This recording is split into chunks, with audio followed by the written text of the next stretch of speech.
We're here, coincidentally, on the autumnal solstice on one of Lightsource BP's many solar PV sites in Northern Ireland.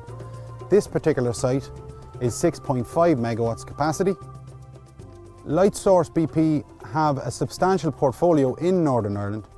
Aidan, would you like to help elaborate a little bit more on the portfolio? Lightsource BP have been operational here in Northern Ireland for about 6 years.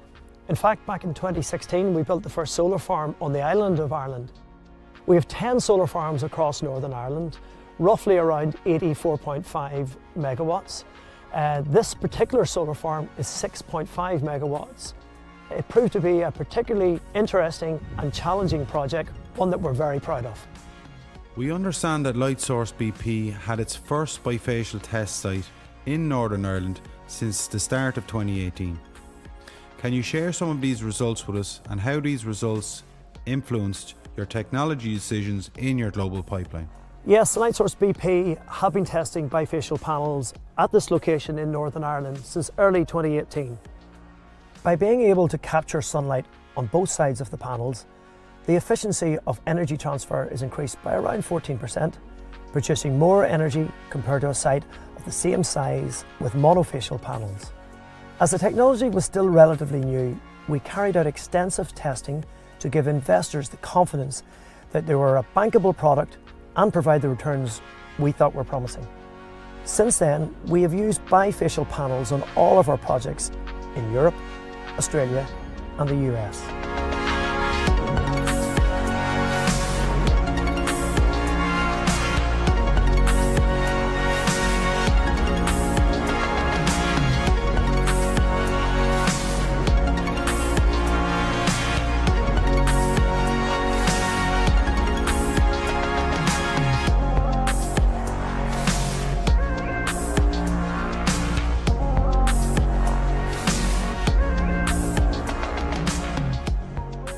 This is Lightsource BP's largest site in Northern Ireland.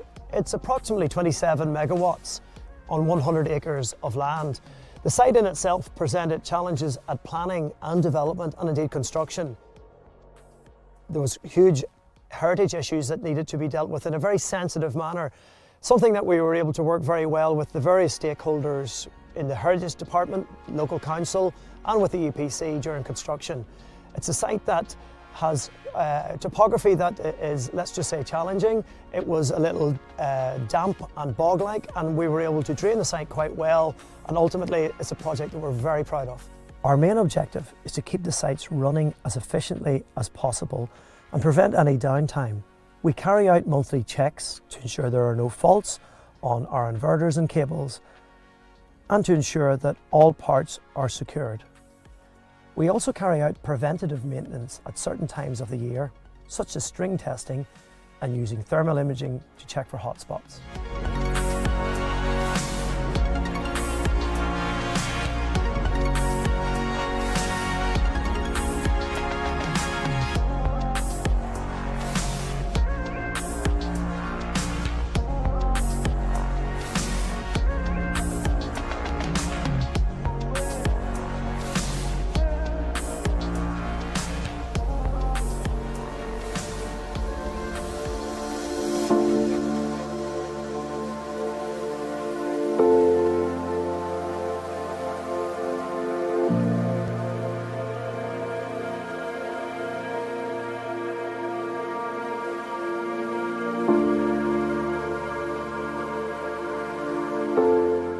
At Horn Power Engineering, we look after 70 megawatts of PV solar sites for BayWa Renewable Energies, and currently this is the largest site that we look after at 45 megawatts. The string solution here has made my job a lot easier. We have a failure rate of 5 in 1,000 inverters over the last 2 years, and each one of them have been replaced under warranty within under a week. It covers roughly 200 acres and it is split across 2 sites, roughly 100 acres both sites.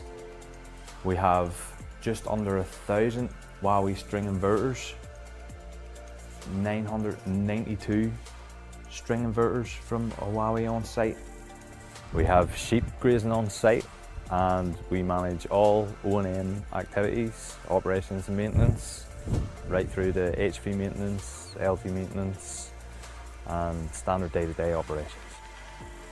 The site can be boggy and wet at times, and covering the area can be quite difficult.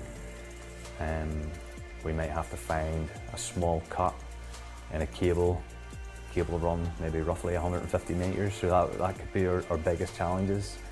But again, the Huawei inverters, they kind of bring it right down to string level, so you know exactly where to look and what you're looking for.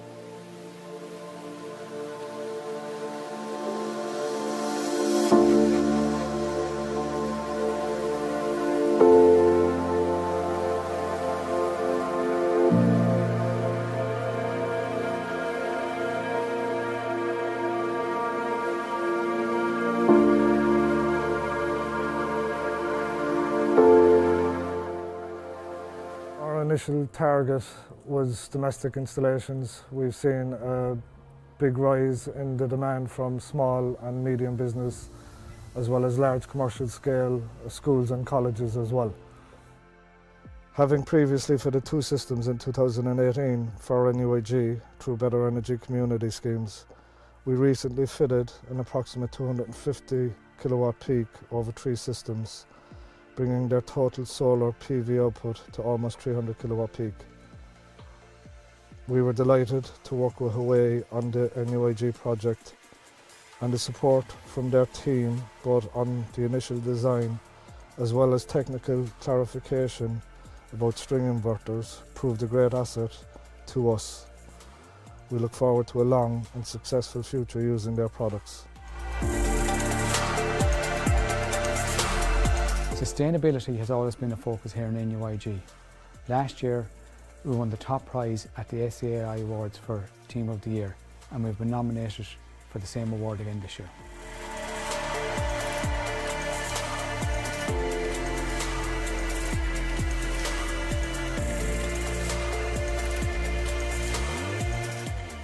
BWG Foods was delighted to work with Enerpower when the recent decision was taken to install solar panels at our National Distribution Centre. Taken together, our actions have yielded a saving of 45,000 tonnes of carbon in the transport area over the last number of years, something that BWG Foods is very proud of. Enerpower are involved in the renewable energy business for the last 15 years across 3 areas: wind, solar and biomass. We have in particular seen a massive growth in our solar business in the last couple of years. We're here today in our BWG project in the National Distribution Centre, where we've installed a 250 kilowatt system combined with Huawei inverters. We decided to use the Huawei inverters on this project because of the reliability, safety features, efficiency and backup technical support, and because they have a ground base here in Ireland. This system will save over 70 tonnes of carbon dioxide being emitted and fits in with our other carbon reduction strategies we have employed in the last year.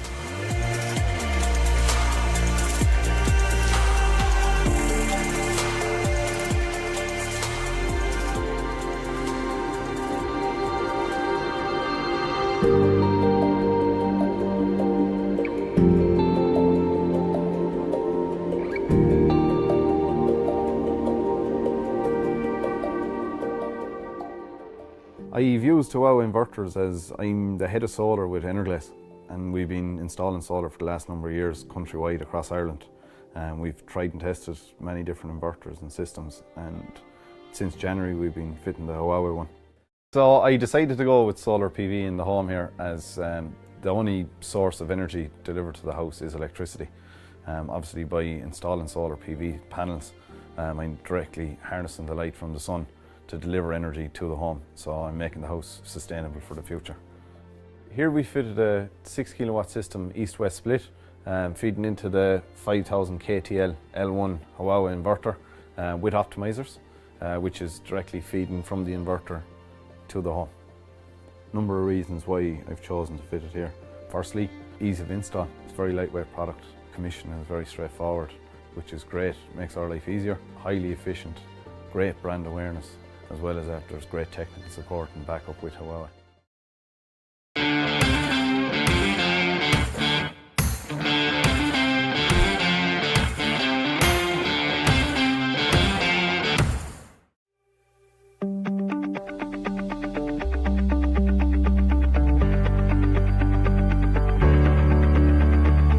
Mein Name ist Roland Siedel. Ich bin Betriebsleiter in der Firma IMS Erneuerbare Energien GmbH Norderstedt.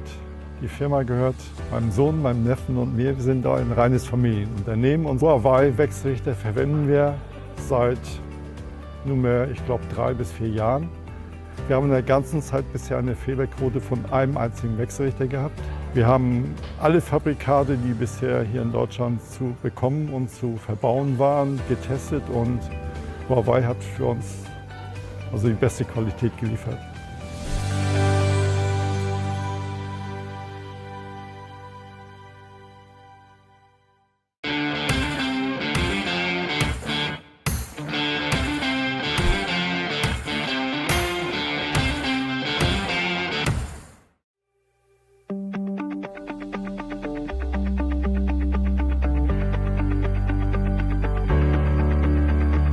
Mein Name ist Martin Ziebell. Ich bin von einer kleinen Firma hier aus Köln, Maria Ziebell GbR. Wir bauen Photovoltaikanlagen auf Schuldächern und auch jetzt Freiflächenanlagen. Und wir sind seit 2014 mit Huawei in Kontakt, mit Huawei-Produkten. Wir hatten bisher nicht einen einzigen Wechselrichterausfall. Immer wenn irgendwas war, war es meistens die Kommunikation, aber die Wechselrichter waren immer da. Wir konnten uns 100% darauf verlassen. Wir haben jetzt insgesamt 8 Wechselrichter auf Schulen eingesetzt. Die laufen jetzt seit 2014, eine Anlage ist 2014, 2016, 2017. Die laufen also einwandfrei und sind sehr zufrieden. Also erstmal die Location hier war natürlich wunderbar, schön am Strand und sehr leger und die Informationen kamen super rüber. Und die neuen Produkte machen auch Lust auf die neue Installationen und auch auf das neue Handling, auch mit dem Datenlogger oder mit dem Smart Dongle, den man dann anwenden kann. Ja.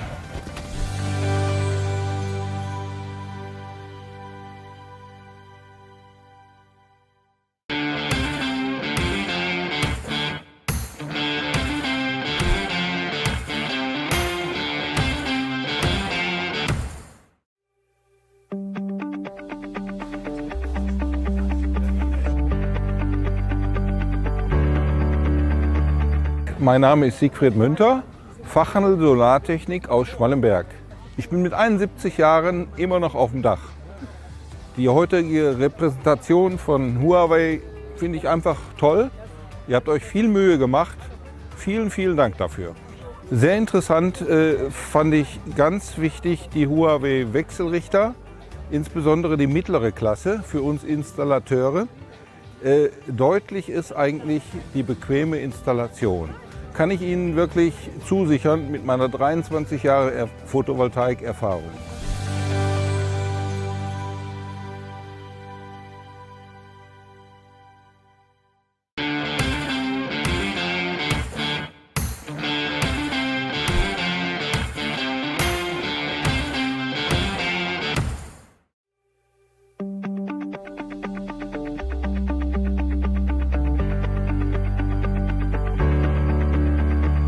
Hi, Johannes Werner von der Varus Energy GmbH.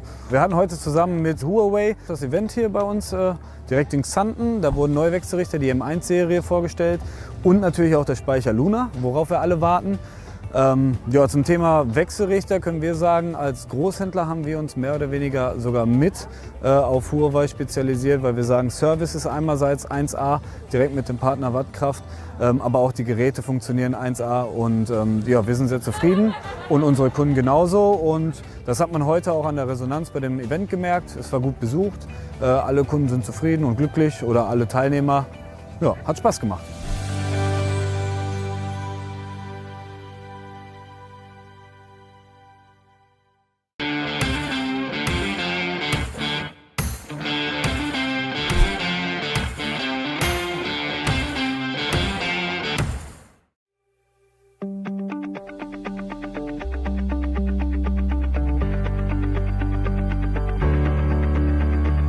Mein Name ist Dirk Kleberg von der Firma Retisol. Wir sind hier bei der Schulung von Huawei am Ruhlsdorfer See.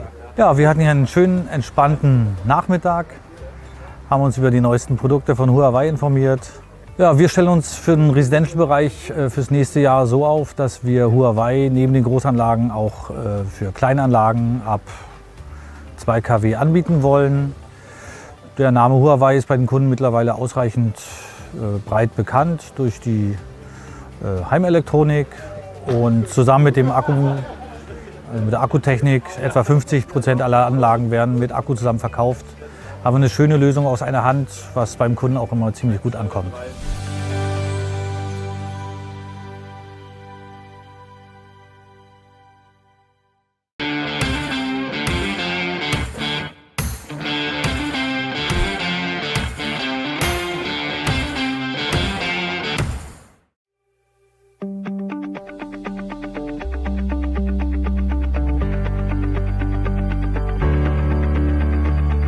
Ich bin Mayra Hackling, ich arbeite bei der Solis. Wir sind ein Solargroßhandel.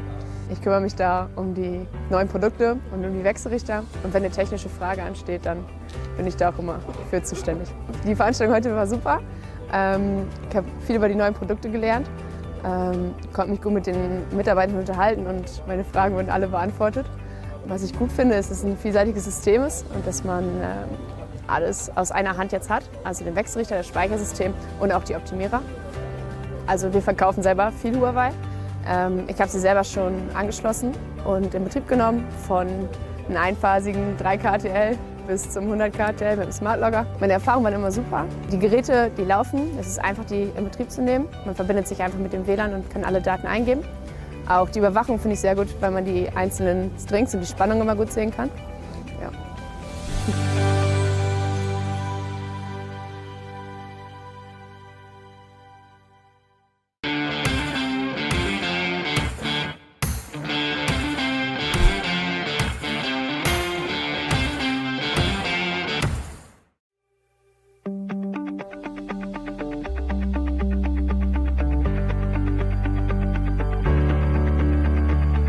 Ja, herzlich willkommen in Ludwigshafen. Ihr seid bei der Pfalz Solar, einem Unternehmen der Pfalzwerke-Gruppe. Mein Name ist Lars Josten, bin einer der 2 Geschäftsführer.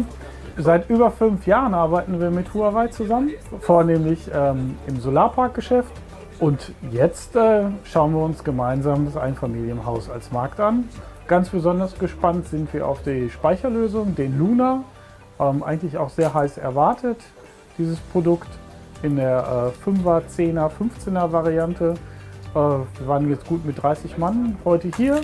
Viele Vertriebler, auch die Techniker.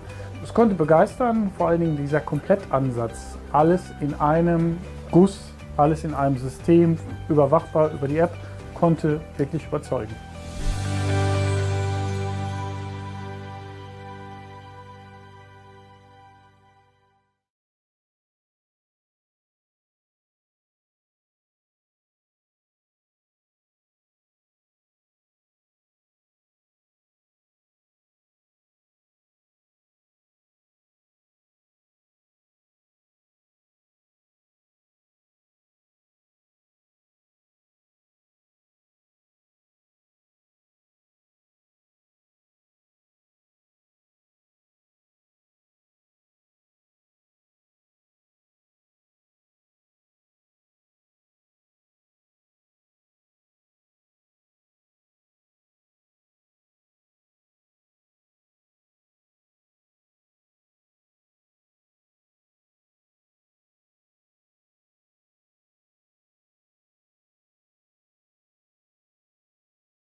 Welcome to Huawei's Digital Power Club Global Tour Europe.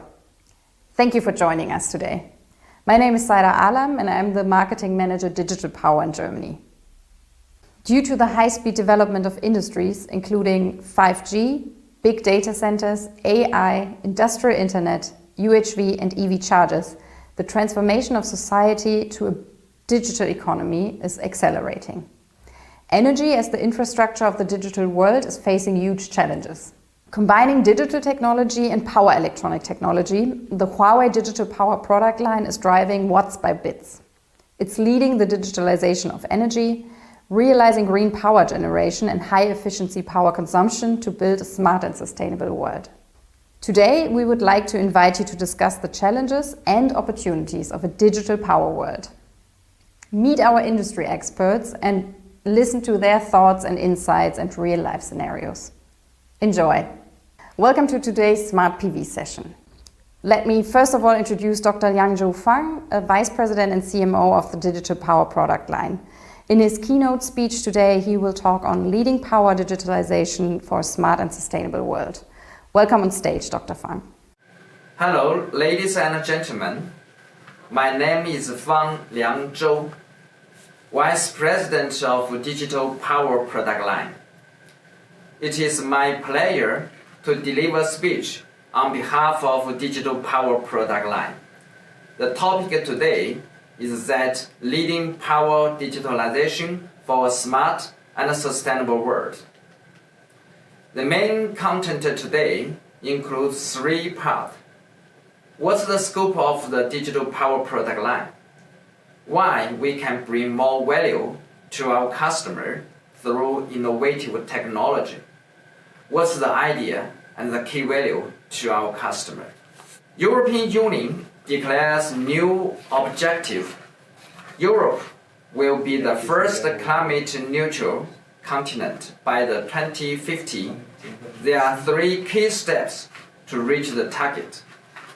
Firstly, improving energy efficiency and increasing the proportion of the renewable energy. The target is reducing greenhouse gas emission from the transportation, such as increasing the proportion of the electric vehicle. Electric vehicle will be the 40 million by 2030, and charging pills will be 3 million by the 2030. Recently, European region became the largest electric vehicle market than China.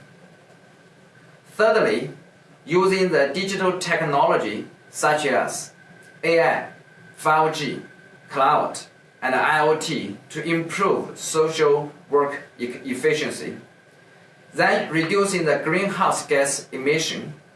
This is a good way to reduce the greenhouse gas emission. Meanwhile, there are also the big power consumption from the digital technology. If there is no control for power consumption from the ICT technology, the power consumption also is increased much more. Huawei is a leading ICT supplier. There are three types of product and solution in Huawei, which is device, connectivity, and computing solution. Although digital technology make our world better than before, meanwhile, it's also bring a huge power consumption. According to the third-party report, power consumption from the digital technology, such as telecom site and the data center, shares 3 or 4% total power consumption in the world. So, how to reduce the power consumption is a big challenge for our customer, also to the society. Digital power is a strong power foundation of the digital world. It focuses on energy processing, storage, and conversion with high efficiency. It can help customers reduce the power consumption. Huawei Digital Power product line scope include two types of scenario. Firstly, green energy generation. It is a smart PV solution. We provide a solar inverter, intelligent battery, and management system which can yield more green energy. Secondly, high efficiency to use energy, such as data center facility solution. We provide the power system, cooling system, and the DC management system for the data center, include the big data center and edge data center scenario. Site power facility solution. We provide the rectifier, intelligent lithium battery, and management system for different telecom scenarios, like access site, aggregation room, and central office and so on. So for M-Power solution, we provide the power system, charging system, and a battery management system for electric vehicle. Modular power, we provide the rectifier module, UPS module, server power module, etc. for different industry. What's the difference between Huawei digital power solution with a traditional power and electronic supplier? We insist continuous innovation on power and electronics industry. Each year, we input 10% of our revenue to R&D department. We have the three kind of key technology to keep us a leading position, which is power electronic technology, telecommunication technology, and AI technology. We introduce the digital technology to traditional power electronics, which can create more value for our customer. Huawei is very strong on the digital technology. Digital power product line take advantage of digital technology. Our advanced power electronics technology can bring high efficiency, high density, and higher reliability for our customer through efficient component, leading topology, and advanced algorithm. For example, high efficiency. Our UPS module efficiency can reach 97.5%. If efficiency is 1% higher than UPS, it means the cost for saving electricity is equal to the cost for the UPS during 10 years lifespan. And also, our solar inverter efficiency is 99%. It's almost the highest efficiency in the world. High density. Our 5G power density is the highest. Traditional 24 kilowatt rectifier is 7 U-head. Our solution is only 3 U-head. And our 1 megawatt UPS is only 1 cabinet.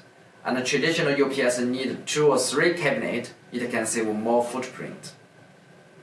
Higher reliability. Our solar inverter can access grid even under low SCR situation. Traditional power solution is very difficult on management because it is difficult for digitalization of power electronics equipment and information transmission. We use different transmission technology for short distance and long distance scenario, which make it easy to transmit data between power equipment and managed equipment. For example, we use Zigbee technology to communicate between the battery and power system. We use PLC technology to communicate between the solar inverter and transformer station. We use the IoT technology for the lithium battery. This telecommunication technology are easy to install and also reduce time to the market. AI technology can solve many complicated problems, which is very difficult for the traditional technology to solve. Huawei has a strong AI platform, which already used in different product and solution in Huawei. So we can introduce AI technology to our power and electronic solution to solve some big problem. For example, our smart IV curve, based on the AI technology, can detect 100 megawatt solar plant in 15 minutes. It will take 10 days with 10 people for 10 random inspection for 100 megawatt solar plant if we choose the traditional way. We use iCooling, also based on the AI technology for the data center, which can reduce PUE 8 to 15%.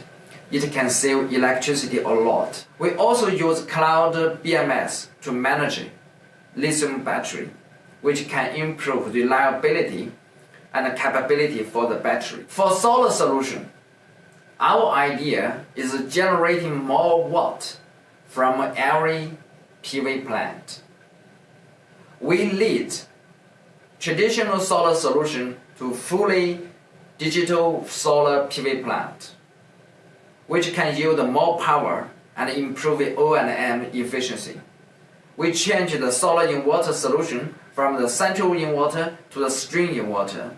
Now almost 62% inverter are string inverter. We also push solar energy from the supplementary energy to the major energy because of lower cost of electricity. For data center solution, our idea is enable more computing power per watt. We make data center simpler than traditional way through the leading architecture innovation. For example, modular power supply, modular cooling system, modular data center, which shorten data center time to the market, and also build a data center on demand, smooth evolution to the future. We also introduce AI tech into the data center facility, which make data center more intelligent. For example, our cooling technology can reduce the PUE 8% to 15%. Our power can improve reliability through the predictive maintenance. For site power facility solution, our idea is enables more bits on each watt. We lead transformation from the telecom site to the intelligent site, which makes site solution simple, high efficiency, and intelligent. We lead the change from the telecom site to the social site, which can provide the power not only for the telecom equipment, but also for family, community, etc., which help our customer to get more revenue and improve profit from the site. For M-Power solution, our idea is a longer cruising range per watt.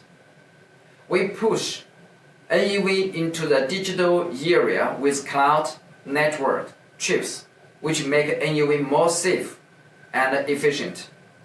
Our innovative next generation power platform make electrical vehicle simple, safe, good experience, and intelligence. Huawei power solution already serve millions of pieces worldwide. In the past, we only use our modular power for Huawei ICT solution. We don't sell it to the third party. Now our new strategy is Huawei Power Inside. Our partner or customer which need our advanced modular power can cooperate with us. The product includes AC-DC power, DC-DC power, and CT power, IT power, and so on. We also like to cooperate with our partner to create a new area. Our software platform is open. We welcome our partner to develop application based on our software platform. Our hardware modular power support to be integrated. We also welcome ecosystem partner to work together with us and win to win in the future. Our mission is leading power digitalization for a smart and a sustainable world. Thank you. So let's welcome Mr. Gorgon Chen on stage. He's the president of the Digital Power product line. Today, he will give us an overview of the Smart PV business. Dear friends, welcome to Huawei Smart PV Virtual Summit. Unfortunately, we can't meet in person due to COVID-19, but I hope all of you and your loved ones are staying safe and sound. Today, we are delighted to meet you here through this virtual summit, and together discuss future trends in the PV market with solar industry experts, exchange valuable insight and experience. First, I would like to share Huawei Corporation semi-annual financial data with you. Despite the challenging time globally, Huawei's revenue increased by 30.1% year-on-year. The total shipment of Huawei Fusion Solar Smart PV solution is 130 gigawatt until June of 2020. We can't achieve such achievement without our customer and partner support. And on behalf of Huawei's team, I would like to say thank you to all of you sincerely. As to our industry, the technology innovation have exceeded expectations in recent years. Utility-level solar power plants are even more competitive than traditional energy sources in most of the regions. Mid-East just broke the record and lowered the price of solar power to 1.3 US cent per kilowatt hour. In Latin America, the rate went down to 1.8 US cent per kilowatt hour. PPA projects are gaining traction in France and Germany as well. And China will also add another 10 gigawatt project free of subsidy this year.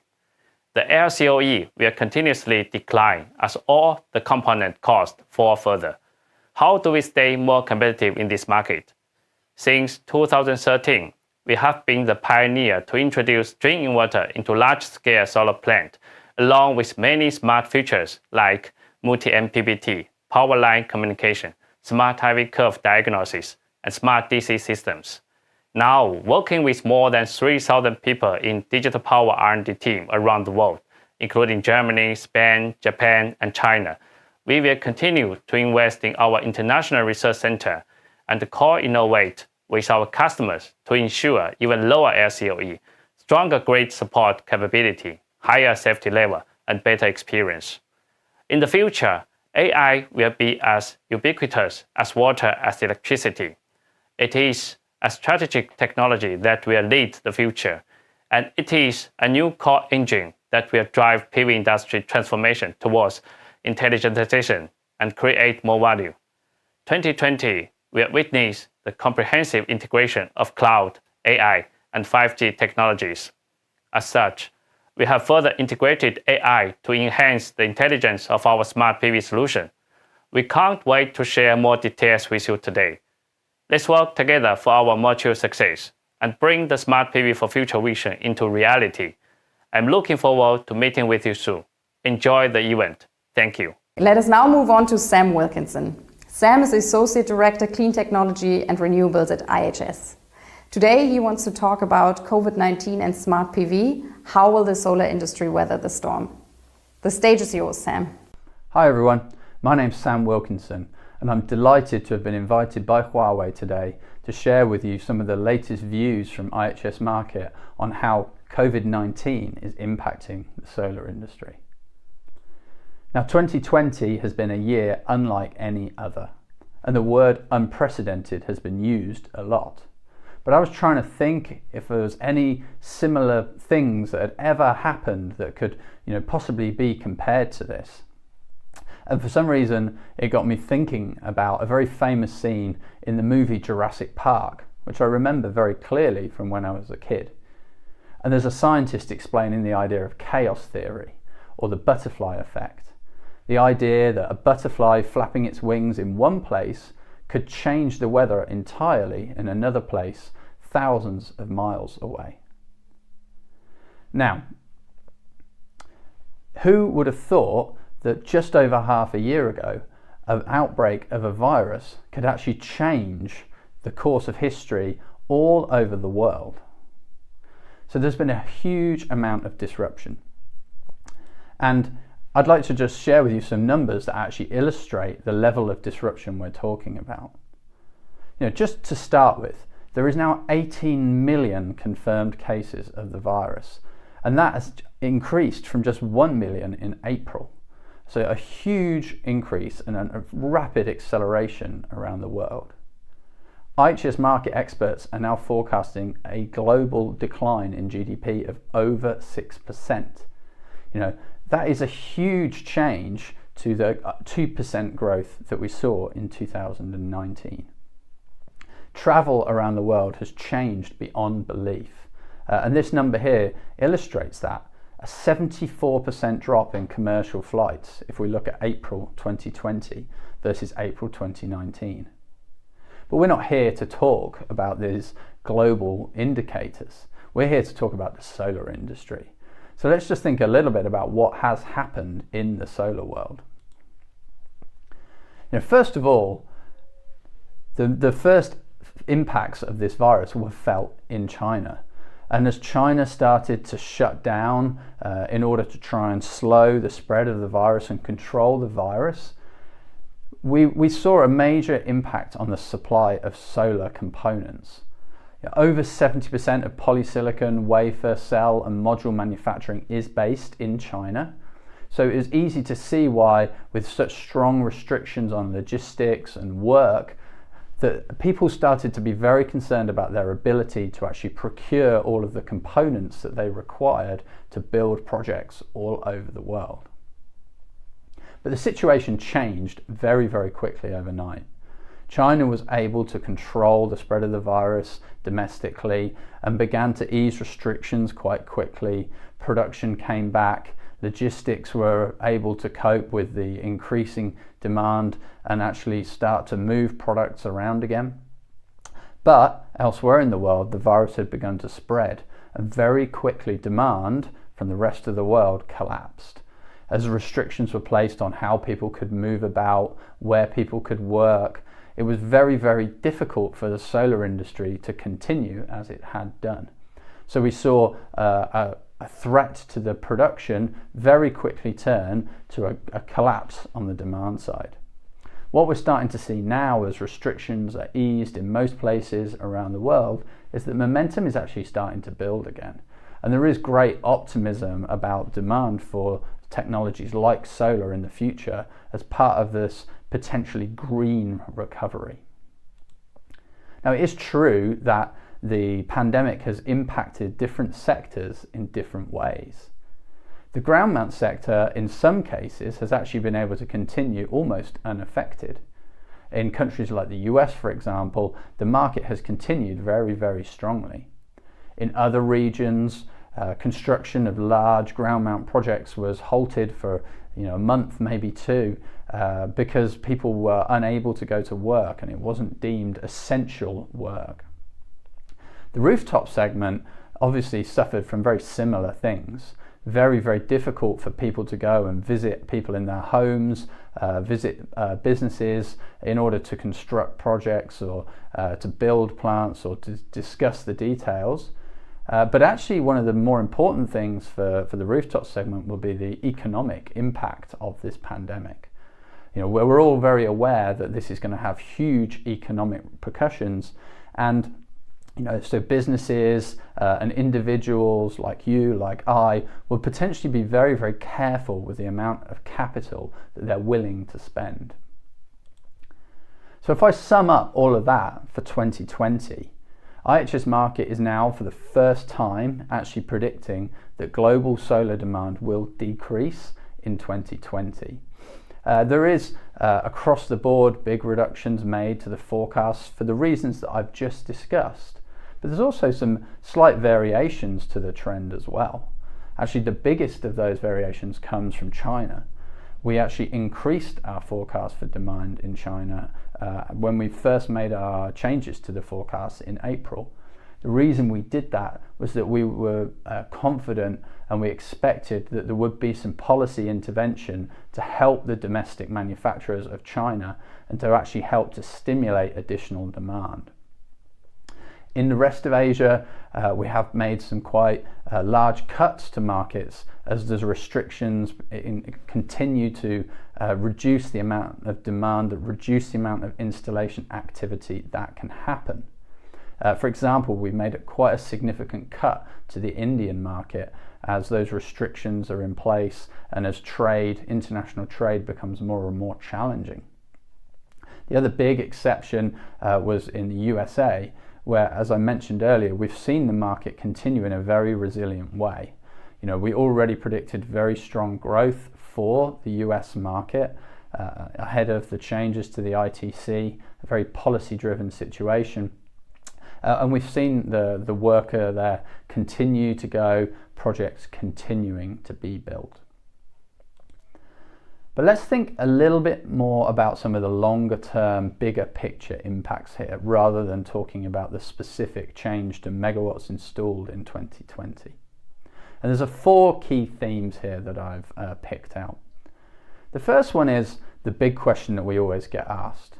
With oil prices so low, how can solar compete?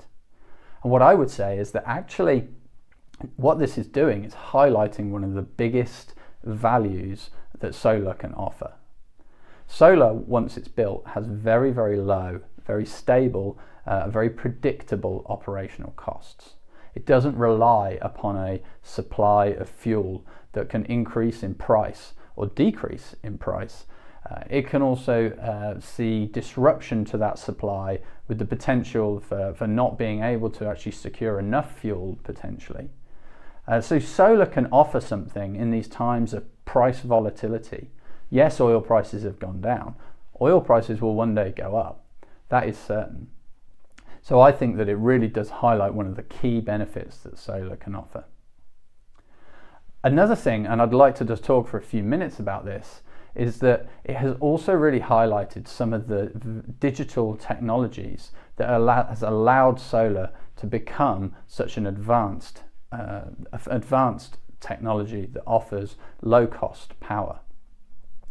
So, it's very important when we're here today talking about Huawei technology that we acknowledge that through digital technologies we are able to offer situations and solutions where O&M can actually be carried out from remote locations.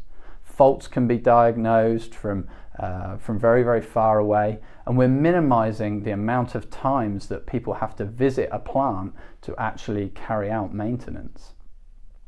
That's probably a reason why string inverters have actually been able to become such a major part of our global industry. And in 2019, string inverters accounted for over half of global shipments, and in the utility scale sector accounted for nearly 40% of shipments. And that's also been a major part of how Huawei has become the largest supplier of PV inverters globally, and has been for the last 5 years. This idea that digital technology can allow solar to continue to improve, continue to be a low O&M, a low OPEX solution is very, very important to the future of solar. We also see a very big trend towards what is being called deglobalization. People are increasingly concerned about ensuring a local supply, and that includes electricity. So again, solar being a technology that once installed doesn't rely upon a continuous supply of fuel is very, very important. So the pandemic is again really highlighting some key benefits of solar technology. The last thing on a more policy focus is that we really do see the possibility that the recovery plans, the stimulus packages that will be required to allow global economies to get back on their feet after this situation, many of them will favour low carbon, clean, renewable technologies, and that may well place solar in a very, very good place for growth again in the future. So finally, to sum all of this up, we do see a big reduction to our previous forecasts for solar deployment in 2020, and the economic challenges that will follow this pandemic will also reduce demand compared to our previous forecasts in 2021.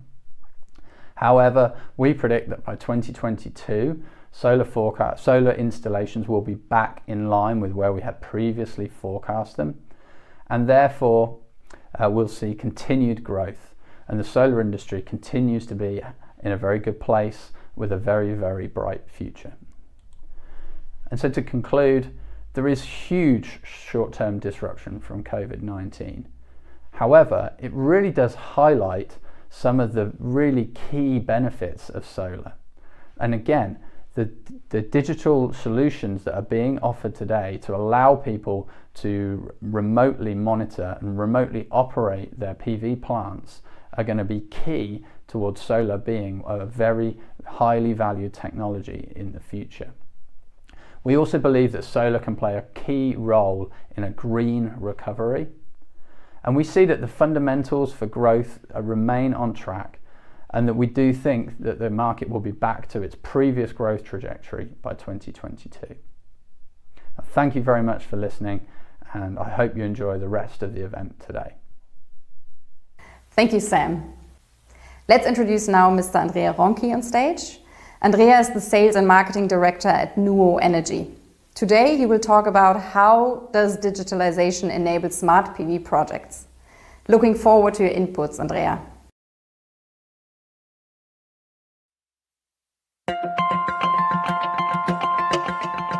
Hi everybody, I am Andrea Monkey and I'm the Sales and Marketing Director of Nuo directly from my home office today.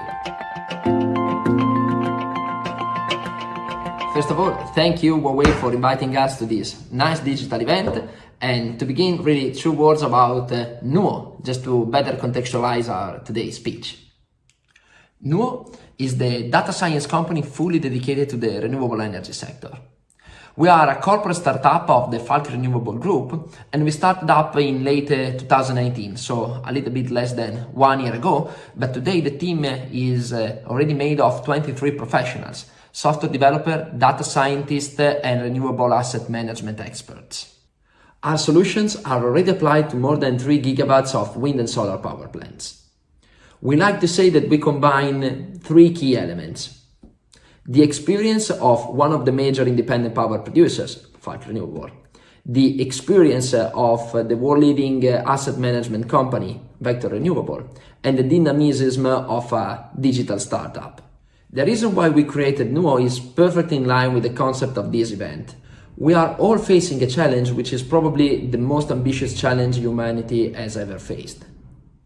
We need to decarbonize society, and most of all, we must do it in less than 30 years.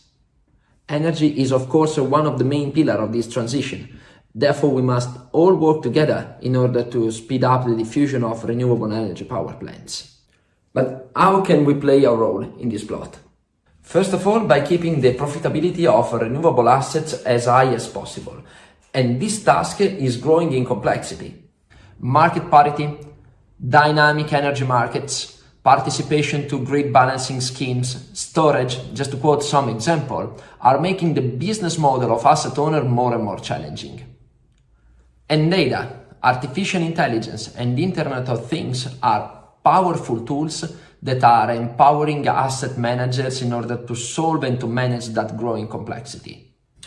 I would like to give you some examples. Improve production forecasts. Even by keeping weather as an exogenous variable, having a better prediction of your plant availability is going to be the key for the correct withdrawal and dispatching activities and for the participation to the flexibility markets. Predictive maintenance. This is really a buzzword nowadays, but it's crucial on at least 3 different time horizons. Short term. React quickly and possibly avoid emergencies. Midterm, by rescheduling the programmed maintenance activities in order to avoid faults.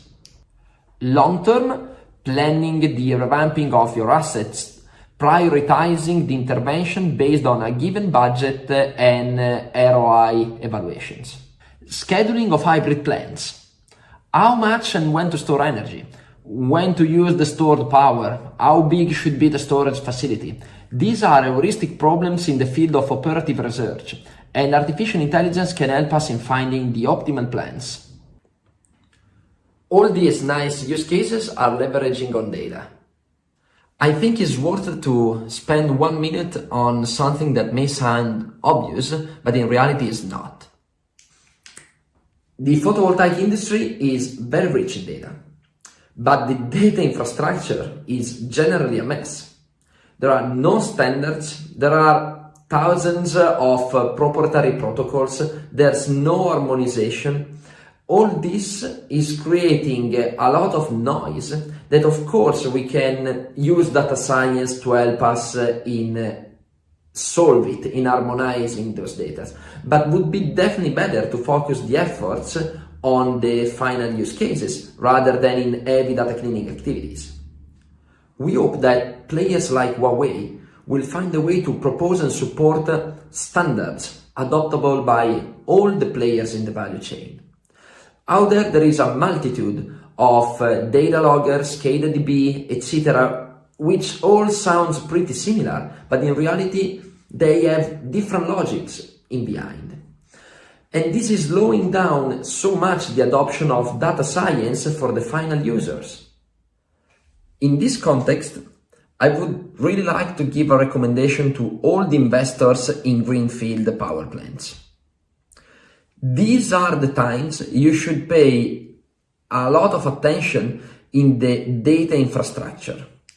The harmonization of the data coming from all the components of your plants is not less crucial than the choice of the hardware per se, because it's through those data that you will feed the tools that will help you and your asset manager in taking the decision for making your investment profitable. I would also like to make a personal consideration about business models based on data. There is the myth of considering data as the oil of the future, but we all must be aware that data are not solving the problem by themselves. It's how you treat them that actually solves use cases. If everybody is designing business model, pricing every little piece of data that they collect or they manage, at the end of the day, the adoption of data science models leveraging on huge data sets will not be economically worth. So it's going to be a lose-lose game. At NUO, we think that this is the time for a real collaboration on those aspects, and it would lead definitely to a win-win situation for all the players in the value chain. Talking about collaboration, I'd like to stress one thing that inspired also NUO's business model. Out there are a lot of extraordinary companies in data science. They may lack no domain know-how, but they are really cutting edge in data modeling. In data science environment, things evolve really fast. So the competitive advantage of who wants to do everything in-house is rather fragile. That's the reason why NUO wants to be the door to the market for all those innovators that decided to dedicate their data modeling capability to solve problems related to the renewable energy industry. Also because in data science, the one-size-fits-all strategy is often utopian. Customization is likely to be the name of the game. And in this context, sharing the experiences with who knows really the domain is simply the key.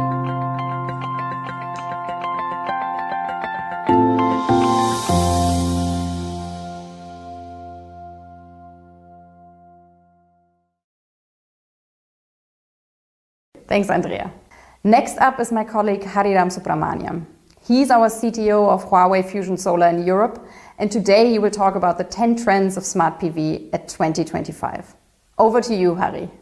So good morning, everyone. Welcome to Huawei EcoConnect Europe 2020.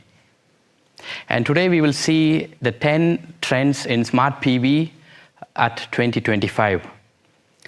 So how did we do this? The methodology for coming up with a solution and with an answer for the 10 trends. We worked with quite a lot of stakeholders, research institutes, think tanks, and also our own research here. And we came up with 10 trends that will significantly influence the PV industry in 2025. So let's go through these 10 trends one by one. And in total, the 10 trends can be summarized as the topic respect to digitalization, the topic that will be AI-driven upgrades. So we would see quite a lot of technology in artificial intelligence. We will see unmanned PV plants used basically for O&M applications.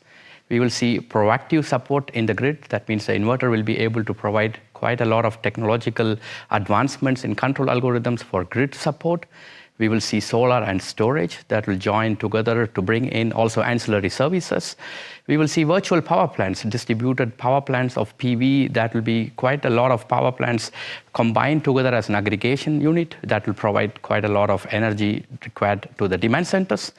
We will see active safety in terms of, let's say, photovoltaic inverters when installed with PV panels in the rooftops. It requires quite a lot of safety and needs protection for people and also for those people who will try to do O&M services. That activities will also happen in 2025 2025 will be ramped up.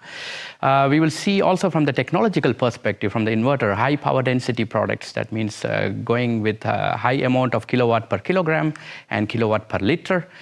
We will see modularity in design. Modularity is also in the power electronics, or in terms of the power electronics that goes inside the stacks for the IGBTs and so on, where we will see quite a lot of modular design that will also bring in redundancy and bring high availability to the PV parks.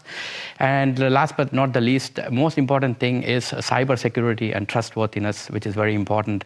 And this kind of activities will be quite important in algorithms and in software systems that when the PV plant is connected to the grid. So we will go through these points one by one in detail, and we will see from our perspective what are all the activities and the gamut of things that will be happening in 2025. So for the first trend is digitalization. So what exactly is digitalization? So what exactly is happening here in terms of digitalization? So power systems is a very traditional industry. And in this traditional industry, there are a lot of, let's say, units or conversion systems which are happening with electromechanical systems. So there isn't an amount of intelligence in these systems. So when these kind of power plants, when modernization is happening, we will see a lot of intelligence, we will see connectivity, and this will also bring in a lot of efficiency into the power systems. So that means we will integrate digital technologies, communication technologies like ICT technologies, big data, analytics, and so on into the PV power plant. And we will see that kind of systems will be very helpful in monitoring as well as in communicating with each other to come up with, let's say, for big data decision making and algorithms. So here we will see not just 5G, but also IoT, Internet of Things. We will see also cloud-based technologies that will happen into the power plant, and we are also seeing now a lot of digital customers from our side who are deploying a lot of digital tools and software APIs into the power plant and into the systems. So we expect more than 90% of the power plant will become digitalized, let's say around about 2025, and the ramp up has already been started right now as I'm speaking. And what is the logic here? I mean, the logic here is not just, let's say, bringing in communication and connecting things, but also analyzing the data that comes out of the PV plant. And that calls for the second trend. The second trend is AI-driven upgrades. So what is happening here with the AI-driven upgrades is that when a lot of power plants or, let's say, devices provide data, it needs analysis. So it cannot be done manually, so it needs some intelligence, and this intelligence should come from software algorithms and methodologies, and also, let's say, methods that uses learning behaviors or learning patterns and so on. And moreover, we will also see a lot of pattern matching algorithms. We will see cognitive computing that will go inside these technologies, and we will see that these kind of, let's say, learning algorithms will be very effective to come up with a pattern that will be useful for O&M applications, and that will also be used for fault diagnostics, which is very important. If we are talking about 25 years of the lifetime of the power plant, it's very, very important to do this fault diagnostics. And we will also see storage with solar. We're also going with a little bit of AI. That means, for example, for the battery management system, it's also a kind of a management system which also needs to do some computation approach here. This is getting importance. And around about 70% of the PV plants, we will see that will adopt AI. And we also see AI for O&M applications. That means finding faults in the panels, finding, let's say, fault in the power systems, in the AC side, and so on. And these kind of activities we will see in the next trend, what is actually happening. That is the unmanned PV plants, the trend 3. Basically, this is a system, or let's say a kind of technology. You can think like robots or kind of also drones that is effectively used for, let's say, O&M applications. And this will also run some algorithms. So if you take actually digitalization, AI-driven upgrades with unmanned PV plants into one picture, you will see there's quite a lot of interaction and interconnection between it, because everything starts from the digitalization process, basically. So what exactly is happening here? We will see O&M, let's say robots, as I said, like drones that will fly, can do electroluminescence, that can also do photoluminescence, and bring in new technology that will help for the asset managers to come up with, let's say, better prediction to understand, let's say, a kind of predictive maintenance and condition-based maintenance when certain things has to be maintained, for example. We would see around about 80% 90% of the power plant will effectively use this kind of unmanned systems. Moreover, all the power plants are remotely located. So that means these power plants are not in a place where you can send people. It could be in the middle of a desert. It could be in the middle of, let's say, nowhere, because most of the power plants are being built there, large-scale power plants.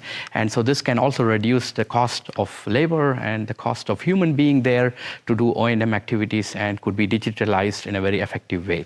And coming now to the most important trend, which is actually the proactive support for grids. So what exactly is this proactive support for grid? As of now, we are looking at a PV inverter. It's just providing, let's say, current to the grid, and the grid voltage is already existing.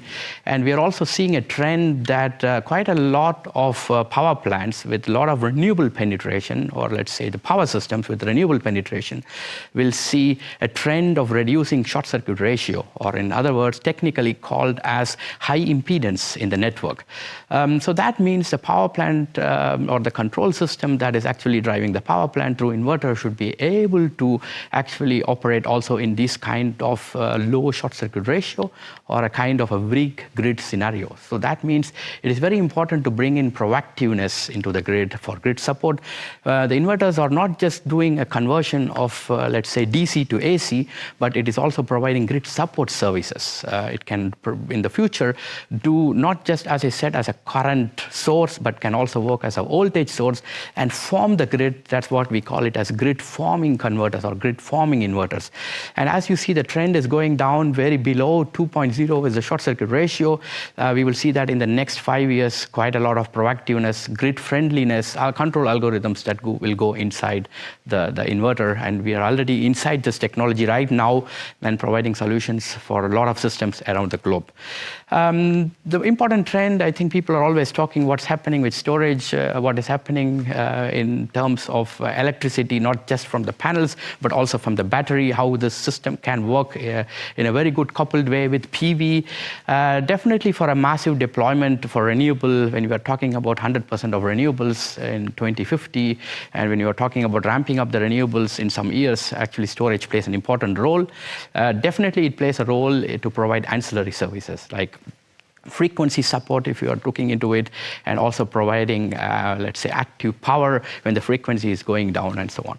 So what is this happening? So there are two different things here. One is technology driven, so that means the storage prices are getting lower, and the other one is actually market driven. Where can this be applied? So storage solution can be applied in terms for not just grid support, but also to do peak shaving and also do arbitrage and so on. So we will see this will also have a lot of penetration. Around about 30% is estimated here that around 2025 will be covered with storage coupled with PV power plants for grid services and also for, let's say, to provide market-driven application like balancing services and so on. Another important topic, I think this topic is not being, currently it's getting trend, virtual power plants, quite a lot of offerings here in virtual power plants in Europe, and also we see this catching outside Europe now. So what are these virtual power plants? So this is a very interesting concept where we can see even a small player who is having a very small generation system, maybe in his home, can join into the PV market or join and go into the exchange.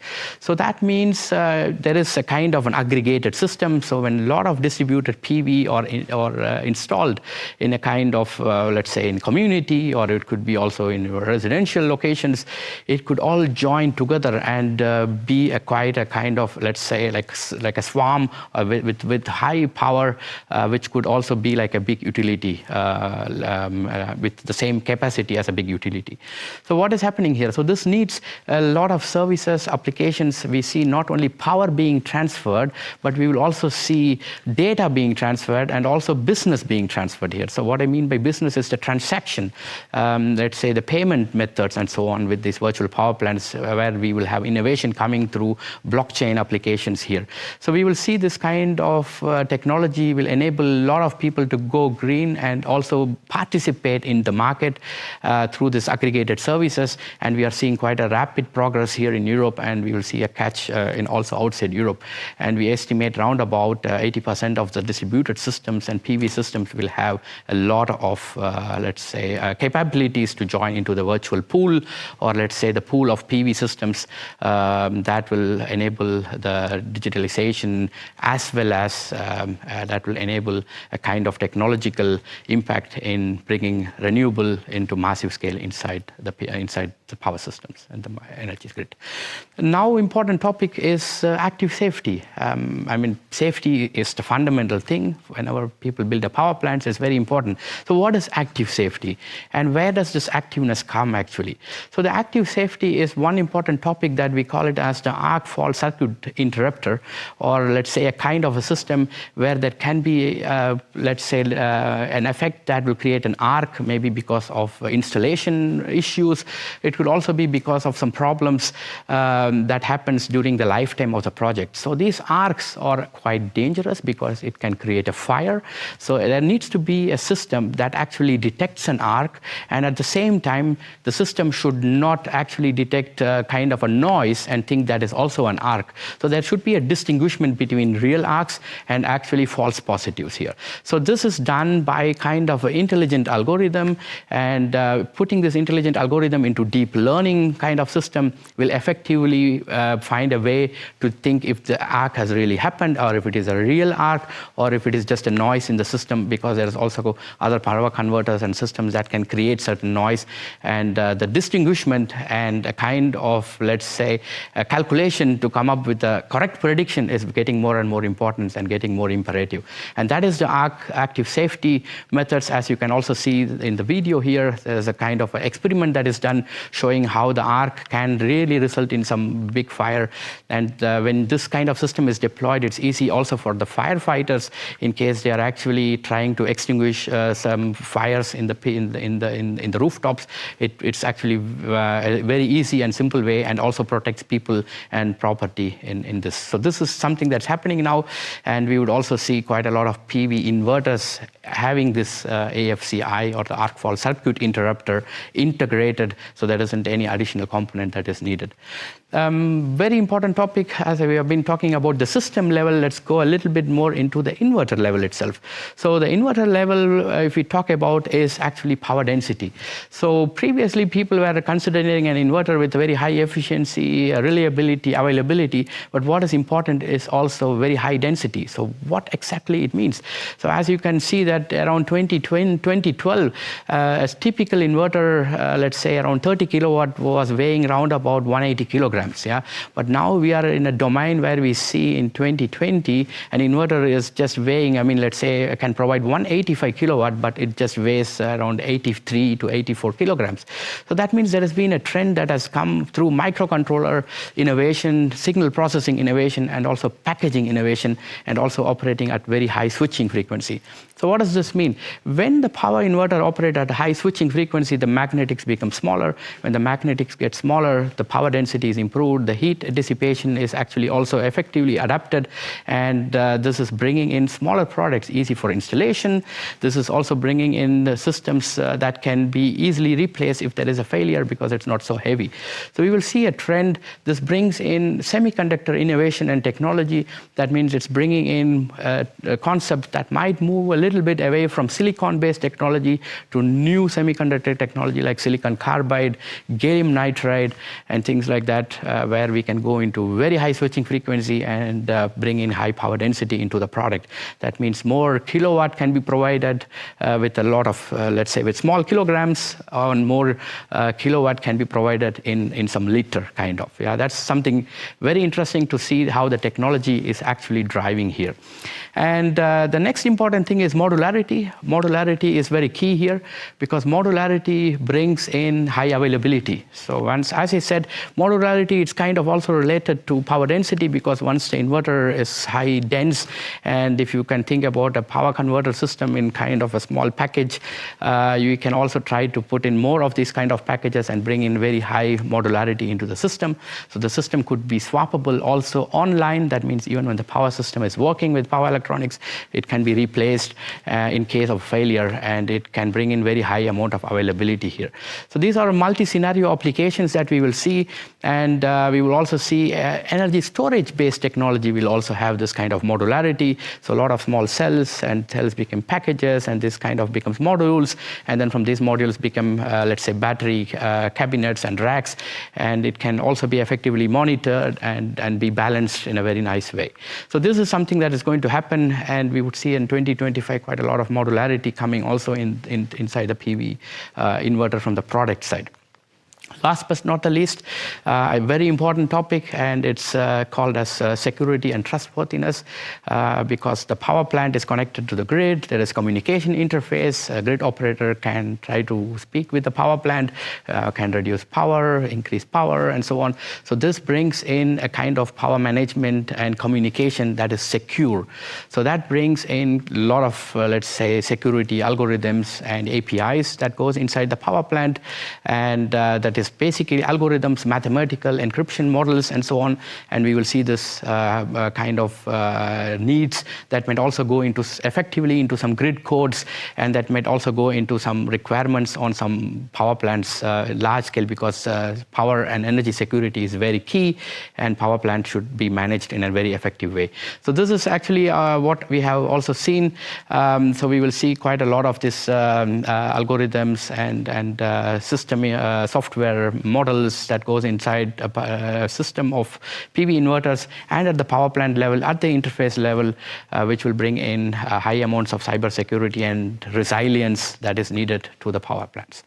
And thereby saying, I thank you everyone for listening to this trends, and it has been a great pleasure to speak and to see how the future is going to look, and we would like to make the future together with a lot of new innovation and technologies. Thank you very much for listening. Thanks, Harry. Now we would like to look at our product innovations for 2020. My colleague Chia Bing, Senior Expert of Smart PV Business, will take us through our new PV products and innovative solutions for household owners. Huawei innovates and optimizes throughout the entire life cycle of PV energy generation. As the largest inverter supplier from 2015 to 2019 globally for 5 consecutive years, Huawei is committed to building efficient, smart O&M, safe, reliable, and grid-supporting smart PV plants, and helping customers maximize the return of investment over the plant's lifetime. In 2020, Huawei will further integrate AI technologies to boost LCOE and accelerate grid parity for all. We are very pleased to welcome Mr. Xie Bin, Senior Expert of Huawei Smart PV Business. He will launch a new solution for residential scenario, and his topic is residential new product launch. Welcome, ladies and gentlemen, to join our webinar today. It is so great to be here and sharing with you the Huawei new residential product releases. So let's start. Firstly, let me introduce you the brand new Sun 2000 226 KTL L1 Smart Grid Center and the Sun 2000 3 to 10 KTL M1 Smart Grid Center. It has 2 MPP trackers, which allows it to be installed independently on those simple and neat rooftop. What's more, this second generation Smart Grid Center also has built-in M-bus communication, which in another way, power line communication. It allows optimizers to work with inverters directly. Battery ready. This is a great feature that we had on our first generation Smart Energy Center. And for our second generation, we will also have this fantastic feature. It is a high voltage DC coupled battery interface, which allows to expand to a battery system by simple plug and play. Communication. Huawei Smart Energy Center has built-in WLAN as its default communication, but this year it will also support Ethernet and 4G communication as optional. So for our users, they will have more choices. Wait, the second generation Smart Energy Center also has a very compact design. It only weighs 12 kilograms, allowing one person easy installation. Next, let me bring you the second generation Sun 2000 450 watt Smart PV optimizers. It is compatible with the previously mentioned inverter models. And one great thing about this optimizer is its one-fits-all feature, which means one optimizer fits almost all poly and mono PV modules in the market. So for our installer friends, they don't need to worry about sourcing different optimizer models to fit different PV modules, because one Huawei optimizer can easily fit all the PV modules in the market. The max power and input voltage for this second generation smart optimizer is 450 watts and 80 volt. So any modules within this range can be easily connected. The max efficiency is 99.5%. In terms of rapid voltage shutdown, during installation or under emergency cases, Huawei's new smart PV optimizer can achieve 0 volt quick voltage shutdown to protect people. In terms of installation, the output cable of Huawei new optimizer is 1.2 meters, allowing modules to be installed in either portrait or landscape mode. Next, let me introduce you the most expected and exciting product, the Huawei Luna 2000 Smart String ESS. Like a string inverter with optimizers to optimize the performance of each PV module, Huawei String ESS also have this fantastic, unique built-in energy optimizer to optimize the charging and discharging performance of each battery module. Huawei Luna 2000 utilizes a modular design solution. Each battery module's capacity is equivalent to 5 kilowatt hours, and users can expand the system up to 3 battery modules, which equivalents to 15 kilowatt hours. And it also supports parallel operating. So with 2 sets of Luna 2000, the total capacity now can reach up to 30 kilowatt hours. A great thing about Huawei Luna 2000 is it also has this one-fits-all feature, which means one battery model to fit Huawei's single-phase and three-phase inverters simultaneously. The power module on top can easily handle 400 or 800 volt high DC voltage coupled systems. The battery chemistry is lithium iron phosphate.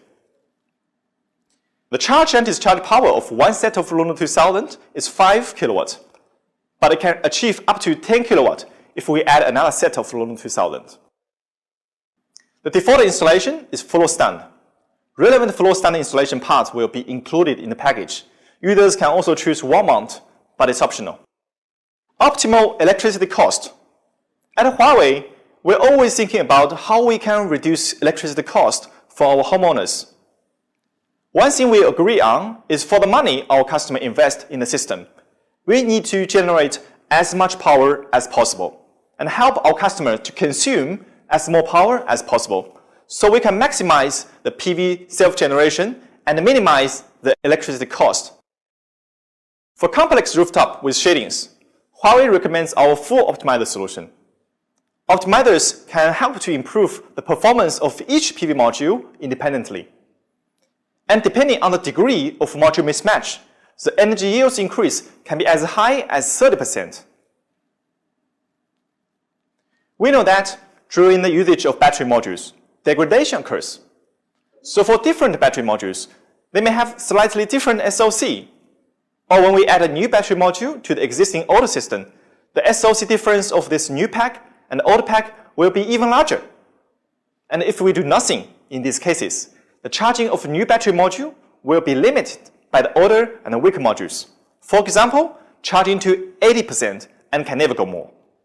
At Huawei, thanks to the built-in energy optimizer, now we can charge each battery module independently, and we can also discharge 100% of its energy when we need it. Homeowners can use the full potential of each battery module for more usable energy. Another great feature is the dual power battery ready feature. So for homeowners who purchase the 5 kTL Huawei residential inverter, if adding 10 kilowatt PV on rooftop with the help of Huawei optimizer long string design, this 5 kilowatt inverter can simultaneously achieve 5 kilowatt full power AC output plus 5 kilowatt full power battery charge. So a 5 kilowatt inverter can get 10 kilowatt in total. It's a very cost-effective deal.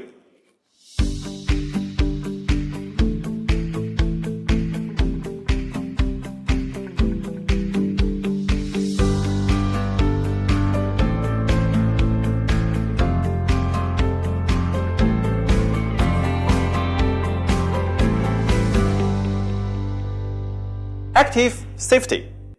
At Huawei, we're always thinking about how we can bring safety of PV system to a next level for our residential users.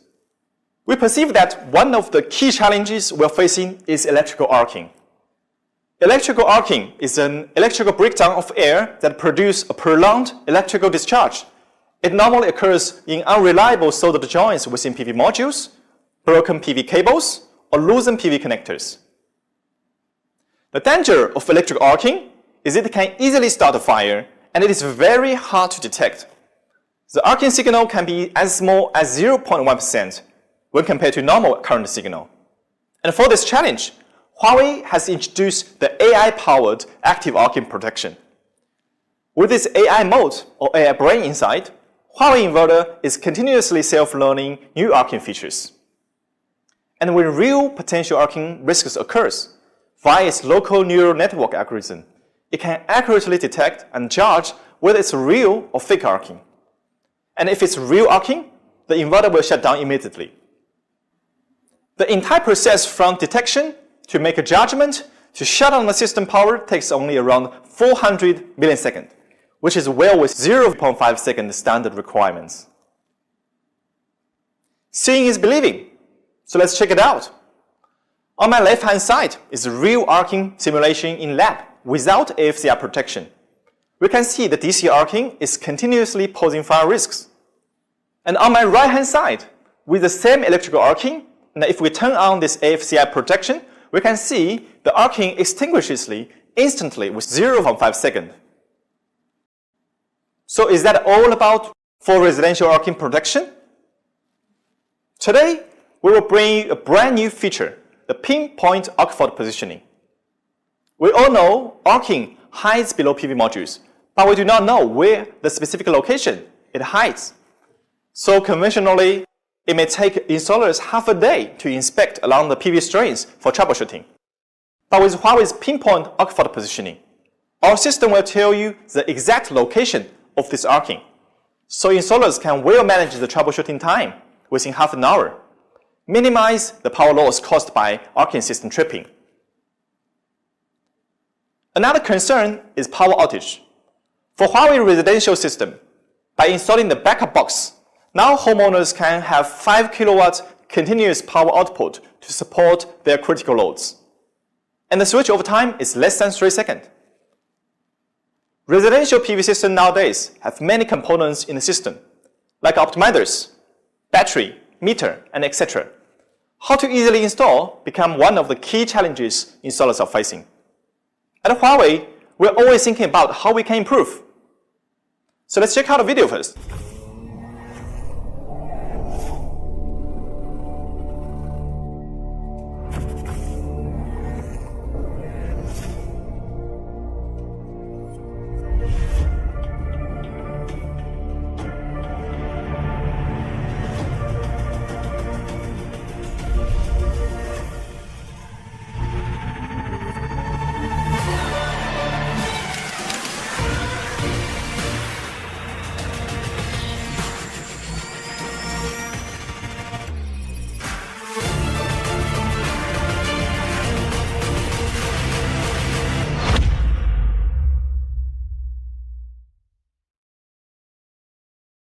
Firstly, for the optimizers, we managed to make it 50% smaller than its first generation, thanks to the compact design philosophy.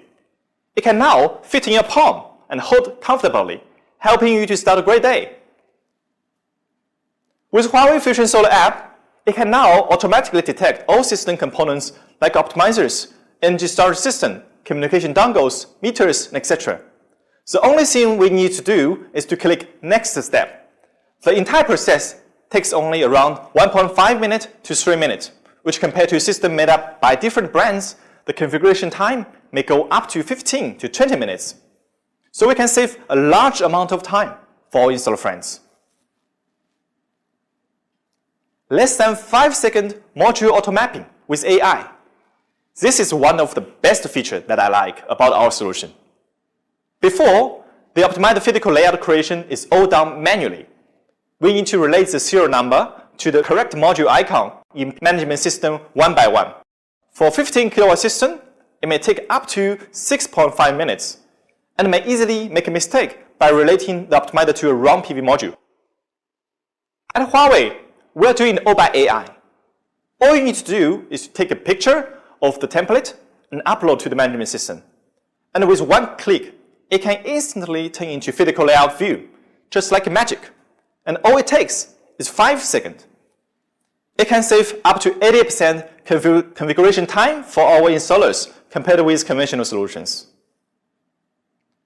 One of the key system benefits for Huawei Fusion Solar residential smart PV solution is one fits all, which means one optimizer fits almost all poly and mono PV modules in the market, and one battery model fits all residential inverter models, whether it's single phase or three phase, and one app to detect and configure all affiliated system components automatically, and one device scanning to register whole system components in the PV plant management system. And finally, one service window for all system components. As digital technologies and renewable energies are reshaping the world, we firmly believe that our society will become more intelligent and greener in the coming future. Thank you very much for your time, and have a great day.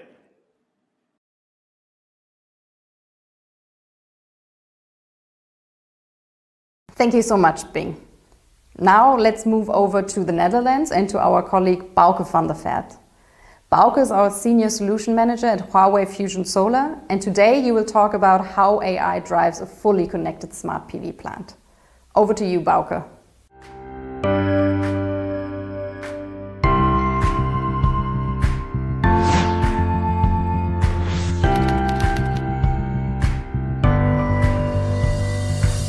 Good afternoon, ladies and gentlemen, and welcome again to join our summit. Over the last few years, artificial intelligence, AI, has become a high-frequency word. AI is enabling us to deal with new challenges and pursue better lives. Even today, during the prevention and control of the COVID-19 pandemic, artificial intelligence is playing a vital role in facilitating virus analysis, drug research and development, intelligent temperature measurement, as well as auxiliary diagnosis. With our long-term experience in designing applications utilizing AI, Huawei now provides Fusion Solar 6.0 Plus utility smart PV solutions. Fusion Solar consists of the 185 kTl smart string inverter, SACU smart array controller for data transmission and control, STS smart transformer station for high voltage connections, and the Fusion Solar Smart PV Management System for real-time monitoring and management. Today, I would like to introduce you to our latest progress and how we deploy artificial intelligence in Fusion Solar. Let's start with Huawei's Smart Tracker Control algorithm. Conventionally, the module tracker system and the inverter are two worlds apart. Inside the tracker controller, conventional astronomical calculations and backtracking algorithms only try to follow the sun regardless the conditions in the plant. In-row shading can occur when the sun is low and the ground uneven. And in cloudy days, the tracking system is trying to follow a sun which isn't even there, and that is hardly the optimal way to harvest energy from the modules, particularly when you are using bifacial panels. So to improve the tracker control, Huawei has integrated AI. We employ a neural network and a self-learning model to continuously sample the sensor data such as voltage, current, irradiation, temperature, wind speed, etc. in real time and locally at the plant. This creates a closed loop between the tracker and the module, and the inverter with the tracker algorithm. For example, in the morning and in the evening, the control algorithm will control each row individually to avoid in-row shading. And when clouds roll in, the algorithm can sense the change in the radiation and figure out that we are now in diffuse light conditions. It automatically repositions the trackers to a new optimum angle that is not necessarily facing the sun to harvest more energy from the diffuse light.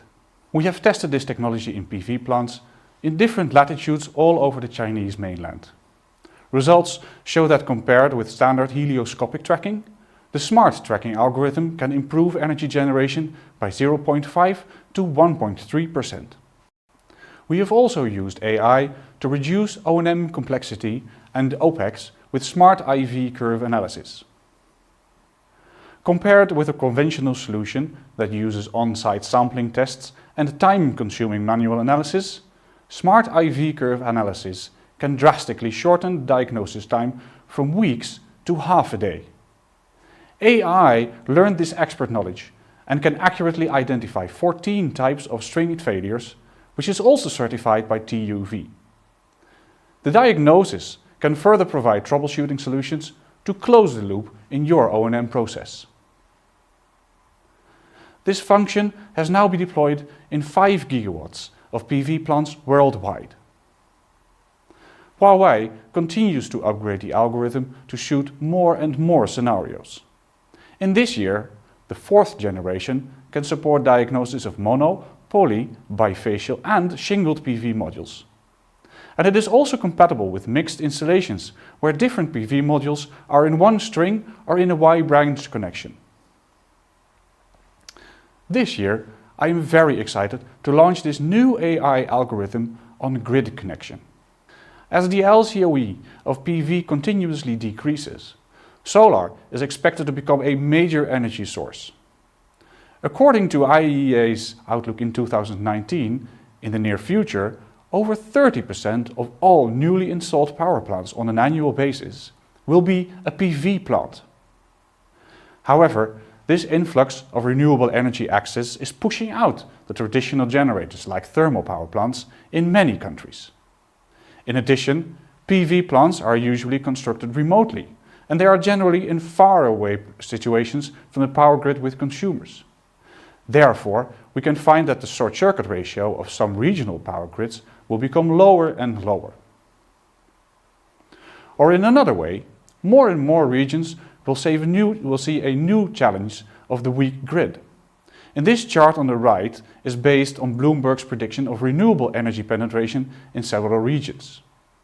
It is expected that between 2025 and 2030, the short-circuit ratio in some countries will be lower than 2.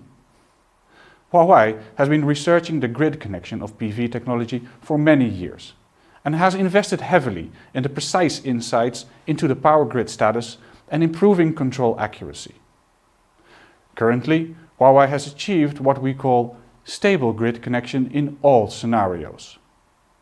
The value of this technology to customers is that site selection under the conditions of a changing power grid is not affected. The algorithm supports stable grid connections in weak power grids with a short-circuit ratio down to 1.5, and it improves higher fault ride-through capabilities. At the same time, it improves the power quality by suppressing current harmonics to less than 1%. In the weak grid connection testing, the output waveform of Huawei inverters is still stable when the short-circuit ratio is 1.5. The output waveforms of other string inverters become distorted when the short-circuit ratio is already 3, and the inverters can work only with reduced power or switch even off for self-protection. In terms of power quality, in a real power grid with background harmonics, Huawei inverters can ensure that the THDI, the current harmonic distortion, is less than 1%. In comparison, other string inverters can barely achieve the claimed THDI of less than 3% even in laboratory conditions. In real power grids, the harmonics of such inverters can surge to more than 9%. Besides the testing results, we know that Australia's new standard in February 2019 is the world's most stringent grid standard in the world. Huawei has helped its customers to get the first admission to the new grid standard for an 85 megawatts PV plant in Victoria. The approval time for this project was only 50% compared to other solutions. In China, this year, the Huawei Sun 2000 inverter was the first to meet the new technical requirements for grid-connected inverters, which calls on higher requirements on high voltage ride-through, low voltage ride-through, and frequency adaptation. And another real case occurred in the northeastern China in April this year. A 100 megawatts central PV plant was built and grid connected in the end of last year. Later, a smaller PV plant of 20 megawatts was grid connected nearby, which utilizes Huawei's smart PV solutions as well. In April of this year, a grid fault with a phase-to-phase short circuit occurred and further led to a low voltage condition in this local grid. Both plants managed to stay online and ride through the fault, even in a situation that was far beyond laboratory simulations. So what we learned from this case, for a long-term PV plant operation in a daily changing grid scenario, a grid inverter with a strong grid connection algorithm becomes particularly important.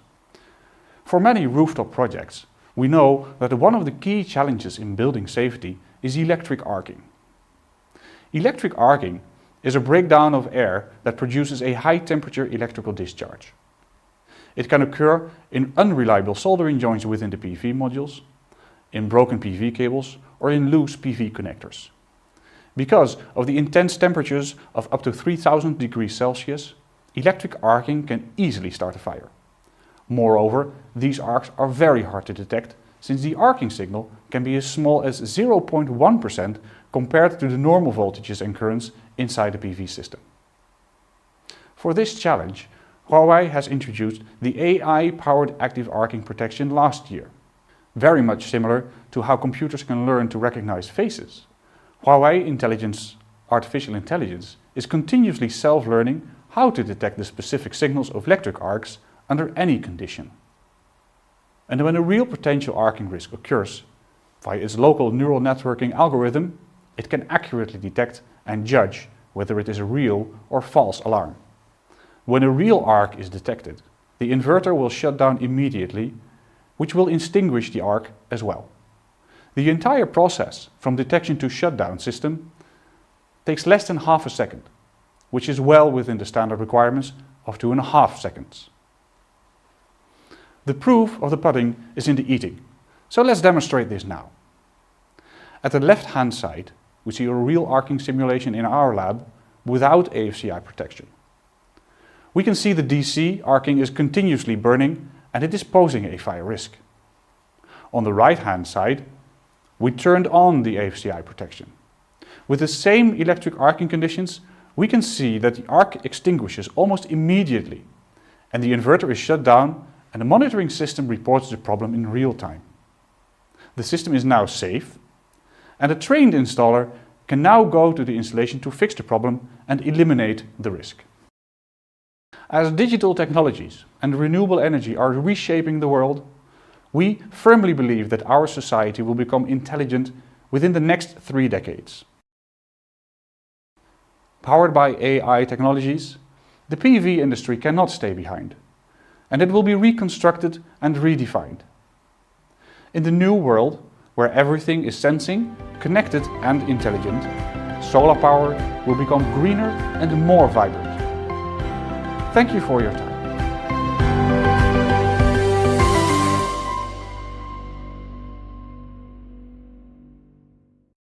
Thanks, Bauke. Now we're inviting our customers to talk about their approach to a digitalized solar industry. Next up is Mr. Roberto Castiglioni, CEO of Ikigai Capital. Roberto, over to you. Good morning, good afternoon, good evening, depending on where you are and what time you're watching this webinar.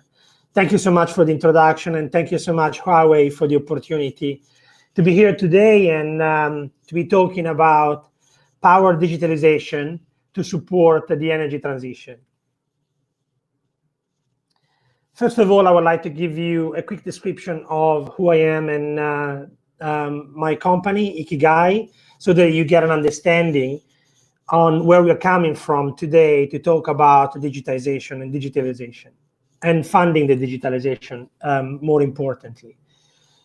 Ikigai is a net zero bankability consultancy funded to bridge the gap between the private sector investors, technology, energy-intensive industries, and the public sector. The company was set up by myself and Ellen Anderson, the co-founder, towards the end of 2017.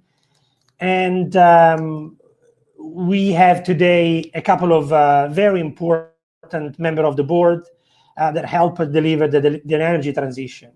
One of these members is Claire O'Neill, former Claire Perry, former UK Energy Minister and UK Transport Minister, and Lee Hudson, the other director on the board, non-executive director on the board. She's the head of sustainability at IAG and British Airways. Ikigai has 3 different business lines. One is strategic advisory, where we advise investors or large energy users with anything to do with energy transition and net zero capital investment and decarbonization of industrial operation. Then we have a technology accelerator, where we basically enable green technologies, normally with a tested technology, to create a bankable structure around their technology so that they can go out to the market and grow by accessing institutional investor capital. And then we have a development and co-development arm of the company, where basically we aim to deploy technologies and fully fund energy solutions to enable large energy users to decarbonize their operation while we support them in creating profitable business. A bit of story about Ikigai. It's a Japanese word. It comes from Japanese and means the reason for living. And you can see the 4 different values of doing what the world needs, what we're passionate about, where our skill lies, and what generates value. And the 3 arms of the company, they're all working in a complementary fashion, because when we need a technology that comes out of the accelerator that can be deployed into the development side or can be used on the advisory side, and vice versa, the development that normally follows the advisory side and is supported by new technologies. So when we talk about energy transition, we have a unique approach, because we know that energy is not core to a lot of our clients, not core to the industry, but energy is critical. What is core to our clients, to the industry, is profitability and competitiveness. And so how do we decarbonize the operation of the large industries while delivering profitability and competitiveness? We start by doing what are our client-specific priorities. This is what we ask ourselves. And if you can look at the slide now, you can see the energy trilemma, which is basically sustainability of energy resources, profitability of the business, and security in terms of resilience, safety, and cybersecurity of our clients. So where are the priorities for our clients? Then, once we have identified the priorities, we use data. Data is a key factor, and the analysis of data is key to understand the energy DNA of our customers and deliver quick wins. The energy DNA of an industry is basically where energy is used, how energy is used, to understand the very deep usage, fragmented user of energy into any customers.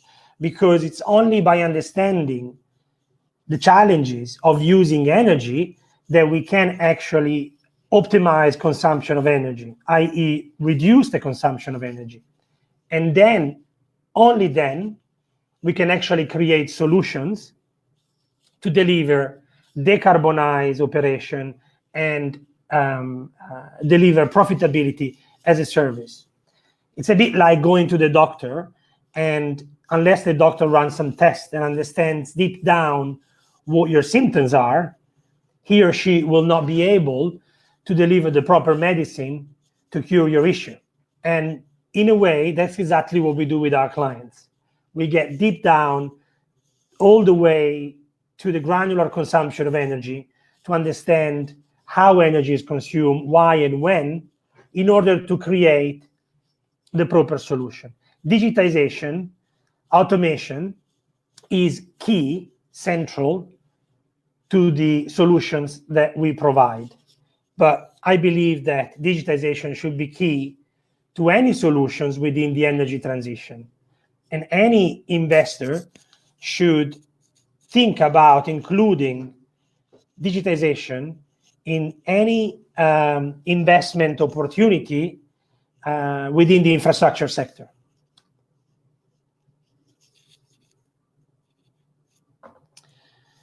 So, first of all, we're using different nouns: digitization, digitalization, digital transformation. They mean three different things. Digitization, it basically means making things digital. Digitalization is business opportunities created by the digitization. And the digital transformation is changing the business model with digitalization.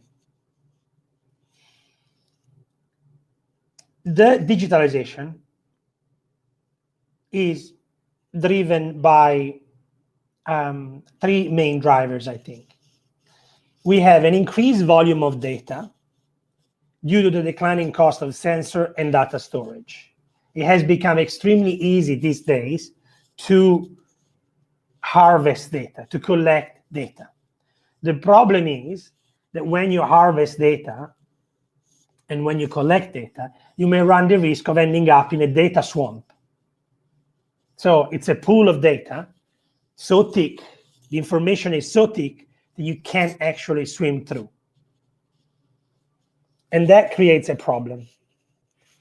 But of course, when there is a problem, when there is a challenge, there is an opportunity and there is a solution. And advanced analytics is exactly what you need to understand, to sift through the amount of data and understand what the data, what the machines are telling you. And this is why the advancement in machine learning and AI algorithms is making digitalization possible. Also, great connectivity due to faster and cheaper data transmission. Think about 5G. Think about where we were a few years ago, not long ago, 10, 15 years ago with GSM, GPRS module, and now with 5G.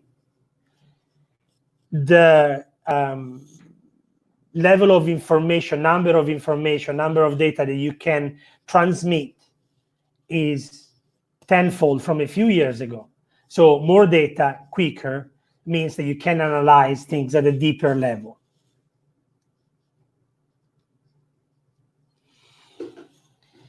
So digitalization affects and shapes electricity markets, enabling greater renewable energy penetration and moving towards a more distributed system. So the problem that renewable energy is creating is that we're moving away from base load, from the traditional base load, and having a huge amount of electricity coming through the grid at any given moment. Renewable electricity, we know it's quite volatile. It goes up and down depending on solar, sun, and wind. So can we use the digitalization to help us improve the penetration of renewable energy? And we are already seeing how digitization is helping the sector to thrive. For example,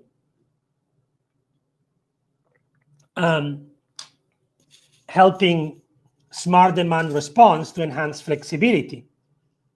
Look at battery storage and look at what the aggregators are doing on using battery storage as an asset. And what battery storage does is basically enhance flexibility in the system and allows more megawatts of renewable energy to be connected into the system. But also, digitization helped to integrate variable renewable energy generation. And we know that we have different sources of renewable energy and different sources that produce energy at different times. Clear example is solar with wind. So how do we manage these two complementary sources of energy living together and creating a reliable grid? Then one important point, and I'll be talking about this later with the case study, digitization is helping the rollout of smart charging technologies for EVs. We'll see how the use of data analytics and the use of machine learning is key to support the rollout of EV charging, and as a consequence, the rollout of electric vehicles in the system.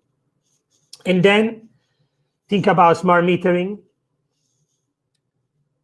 Digitization, or better, digitalization, we have learned now, is facilitating the development of distributed energy resources, especially with regards to household level. And so private generation of solar, private storage for a household, exchange of data, how important it is to understand within the household what consumption profile every family has. Also for the consumer is important to understand. And also with smart homes, imagine how digitization is helping managing the consumption, potentially turning off lights when they're not needed, or turning off temporarily freezers when in peak hours they don't need to be connected, because we know that turning off the freezer for like an hour or two, nothing is going to happen to your food. But if you keep doing it on a daily basis for a year, the amount of energy you save is quite significant.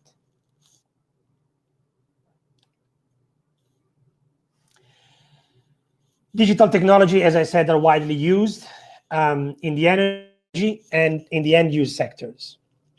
There are, in the broader sectors, huge advancement of technologies, and digitalization is being used across the board to help achieve significant energy reduction.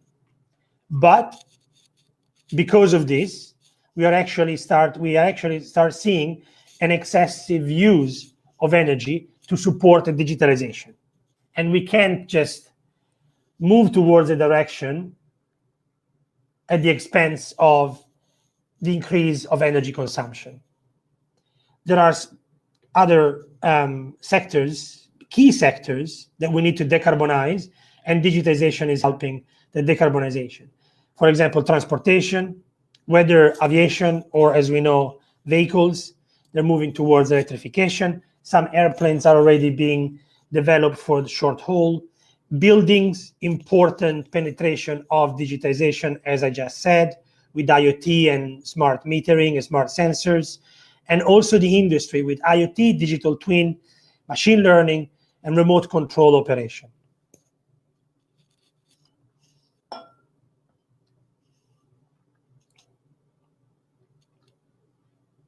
So if I can just go through a couple of case studies.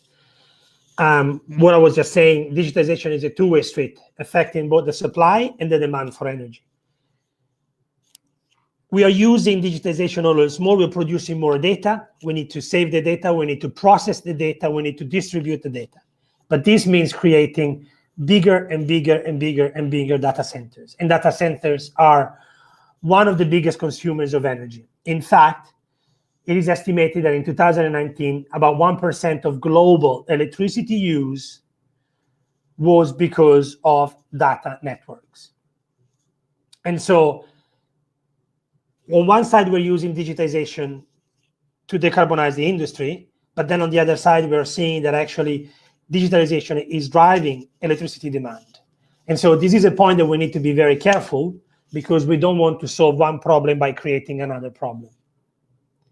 Another quick case study is about Mobilize.ai. It's an MIT spin-off from Massachusetts Institute of Technology in Boston. These guys are developing a mobility analytics platform whereby they're using private data and public data to basically create a precise map of where EV charging station should be deployed. It's basically a hot map of where EV charges should be deployed at level of a city, town, council. This will enable a better deployment of EV charging locations and a more profitable deployment of EV charging. And because of that, then if the case study is proven profitable, there will be more investors coming in. But as a consequence, there will also be more people accessing EV charging, and as a consequence, more people buying electric vehicles because they find it easy to charge their vehicle. And so we're creating this virtuous circularity of digitalization, whereby collecting data, but also investing based on data,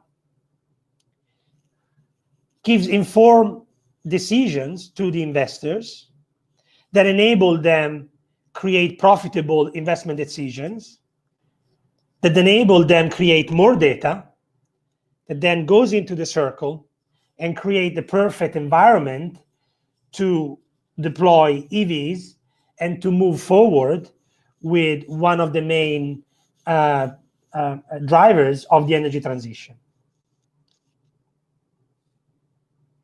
So what do we need to do to make the digital transition investable? We need a different approach to project delivery.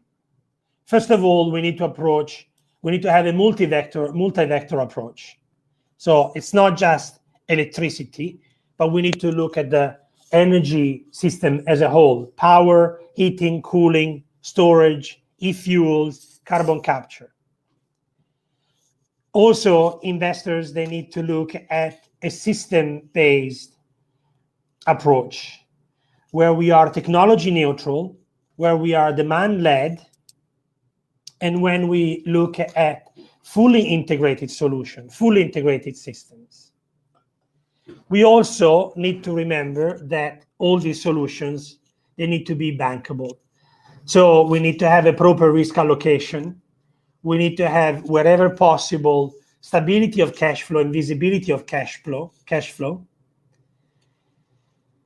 And investor needs to be fully aligned with the technology that is a proven technology, because we need to limit, of course, the level of risk that the large amount of money, the large institutional investor can deploy to deliver the energy transition. Obviously, we need to look at the profitability side as well, because we don't believe that you can deliver net zero. You cannot deliver the energy transition unless you're creating value. And you need to create an environment where the investments, they have revenue diversifying qualities. They are value driven. They have resilience qualities and cost savings. So the important and the final point that I want to make is about the focus that we need to have on stranded asset and how digitization can help mitigate the risk around stranded asset. There are a lot of categories of infrastructure, core and core plus, that are running the risk of becoming stranded in the medium to long term. And by using digitization and digitalization, we can help mitigate this risk. Some industries like aviation and shipping, heavy industry, water and waste in particular, where the penetration of digitalization is still low, and industrial clusters, and how industrial clusters can work together in energy clusters that can deliver digitized, affordable, and decarbonized energy. So thank you so much for your attention. I hope I managed to deliver some of the key elements of the digitization of the sector and how the energy sector still needs to do a lot on the digitalization side. And although this is a massive challenge, it also offers a massive opportunities for investment and massive opportunities to deliver the energy transition. Thank you so much for your attention. Thanks, Roberto. Last but not least, Mr. Benjamin Kott, CEO of Lightsource Lab at Lightsource BP, will talk about his thoughts on delivery energy flexibility and unlock value in grid edge assets. Over to you, Benjamin. Hello, everyone, and welcome. My name is Benjamin Kott, and I'm the CEO of Lightsource Labs. Lightsource Labs is the technology division and innovation division of Lightsource BP. Lightsource BP is a leading project developer in the solar photovoltaic space, working together in a joint venture with BP. What Lightsource Labs does is we deliver energy flexibility and unlock value in grid edge assets. What does that mean? We provide a connectivity, a smart device that sits between residential solar PV and also industrial solar PV, as well as energy storage and electric vehicle operation. And in that way, it can extract value from the grid and from the energy flows between those devices and between those appliances in order to reduce energy consumption, reduce carbon, and reduce costs. Why is this necessary, or where do we play in the market? So we're really in the middle of the transition from the old style grid, which is really focused on baseload supply, where you have an operator like a utility, generation, and a consumer all connected through the old grid, a linear grid if you want. And we're in the middle, as you can see here on the chart, is in the energy management system area of the new grid, where you have highly distributed renewable energy and storage, as well as multiple devices and much more consumption, highly consuming devices and appliances on the consumer side. For instance, you have local generation through PV, you have electric vehicles, local storage, and so on. Lightsource Labs technology sits in the middle of that and really coordinates the energy flows and the information flows between the consumer in terms of residential and industrial, the grid, generation, and the cloud as well. A little bit of history on Lightsource Labs. We were founded in 2016 when Lightsource BP was working on residential solar projects. Lightsource BP is now working on exclusively ground-mounted large-scale projects, but the project, which is Labs, has kept going. In 2017, we partnered with EDF, where 160 energy customers of EDF received a complete package composed of solar PV, battery storage, as well as our smart hub. And the customers also got a 20-year residential PPA power purchase agreement where they get cheaper energy from Lightsource through the solar PV, and would only have to use grid energy when the battery is fully charged, or when they needed more energy in order to consume it. So the customers benefit from cheap electricity, and the grid benefits from more renewable energy. In 2018, we launched a project together with BP and Tonic Energy called Stronger, where you had a similar setup with prosumers and consumers, so people generating electricity, people consuming it, among a pool of 100 residents. And they were able to do peer-to-peer trades of electricity between those households, which was all certified and settled on the blockchain with blockchain transactions. So quite an advanced pilot, and that ran for a year and just finished. In 2019, we launched our latest generation of our product, which is the Tribe Hub, the home energy management system. This is generation 3. In 2020, as we speak, we're already working on the next generation, which is a new device where the compute unit is separated from the meter unit for more flexibility and the ability to connect multiple meters to the same compute unit, which is launching early next year. A little bit about Lightsource Labs. We have about 30 people worldwide, mainly in 3 offices on the development side, in the UK, in Limerick, in Ireland, as well as in Athens. And we have sales operations in 3 markets, again in the UK, in Spain, and in Australia. In terms of USP or differentiators for labs, we believe these are centered around three aspects. The first one is that we develop and operate our own stack, an end-to-end smart energy, digital energy stack, where we run everything, we control everything from the front end in terms of app, the user app, the platform that aggregates everything to the hardware, as you have seen, and all the integrations and interfaces in between. Secondly, because of that deep integration across the stack and as well with the grid, we believe we can extract the most value from grid edge assets in terms of managing them, increasing efficiency, utilization even, and as a result, reduce energy and carbon consumption. And thirdly, we're part of two really world-leading organizations. On the one hand, you have Lightsource, which we mentioned before, one of the world's largest solar PV project developers and operators, as well as BP, which is a fantastic organization to be part of, especially on the low carbon net zero energy side. I'm going to talk to you a little bit more now about our product and service offering and how that pertains to the topic of digital energy.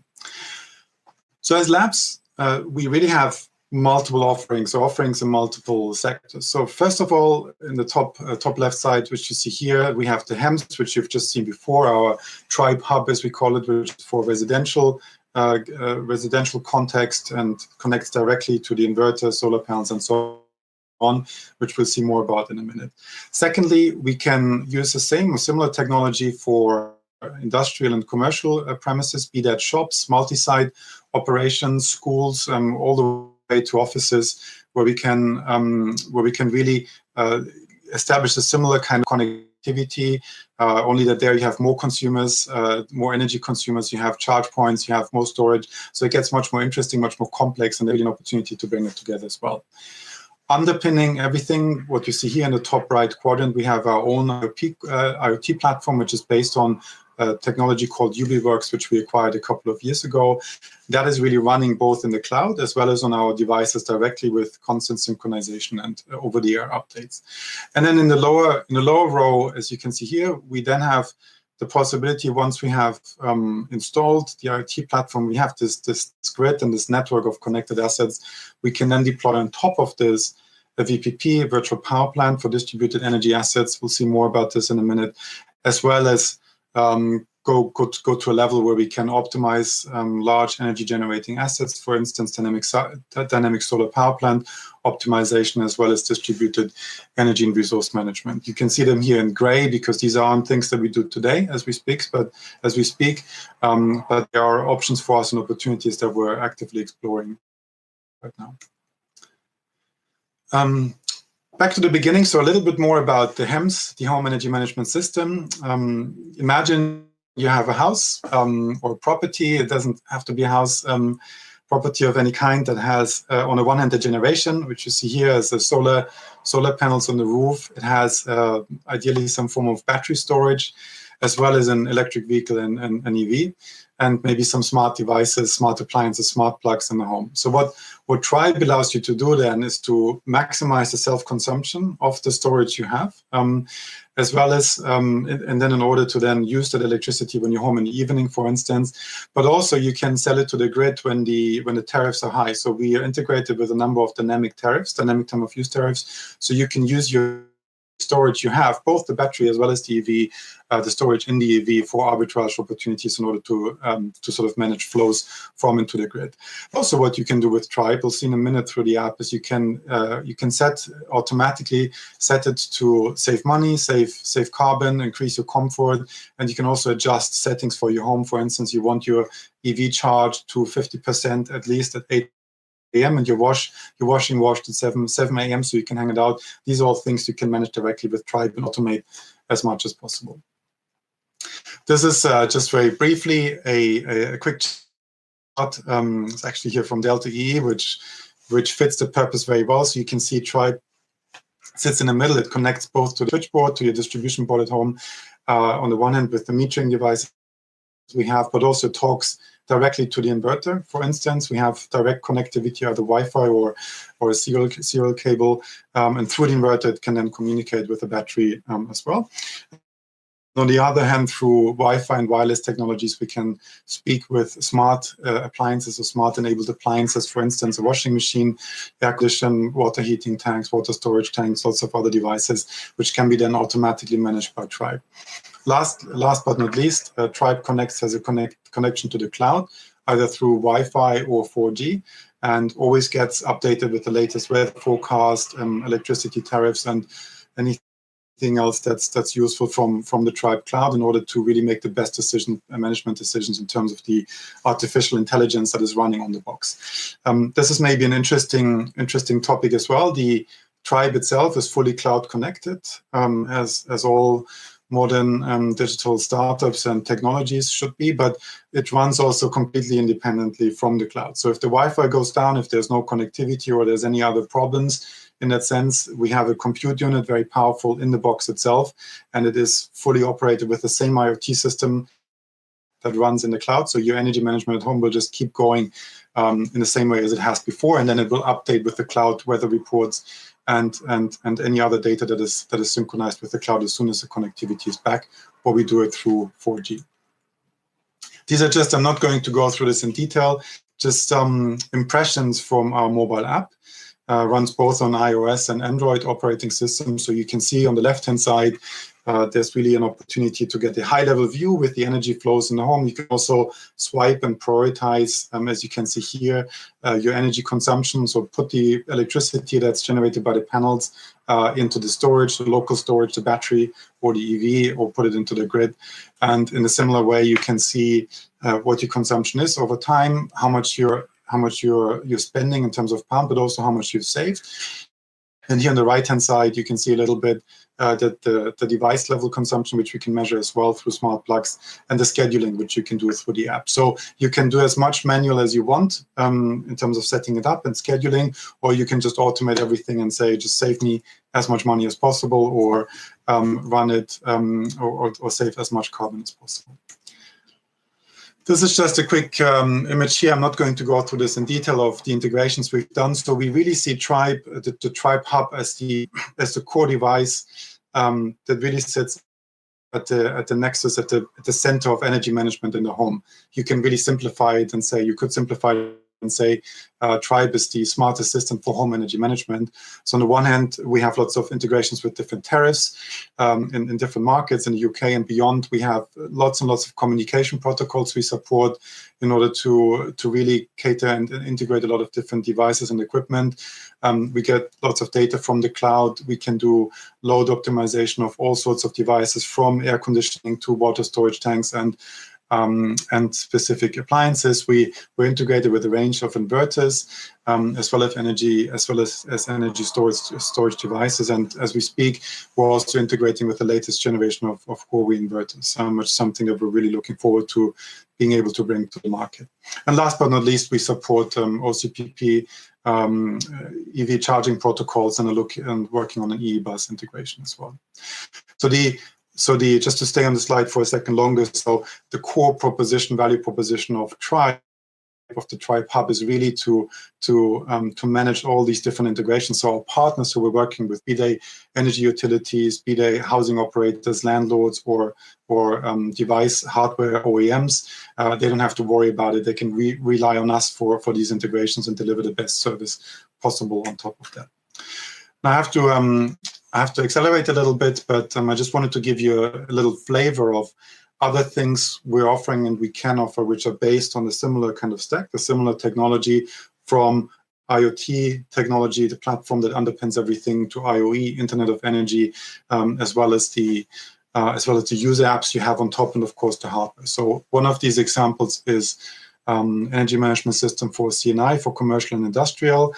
As examples, you can see petrol stations, of course, now increasingly with charge points, all the way to airports on the other extreme. So there you can really deploy similar technology or Tribe hub-based technology in order to really get an idea of what's happening on the site, the monitoring, bring together all this information in a single platform, which we call Fleet Viewer, which is based on our Atlas system, as well as ultimately manage the key devices and sort of the key loads in order to, as before, improve the efficiency of the buildings, but also potentially deploy predictive maintenance and other smart digital algorithms.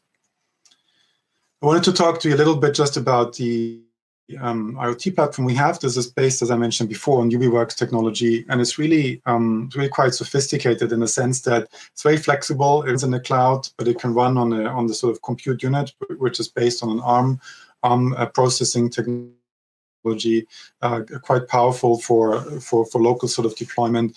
And it can connect to any sorts of devices you have in the home. We're constantly working on new integrations and new interfaces to get more appliances online, more devices online, get more information, and make better decisions, which can be automated at the hub level.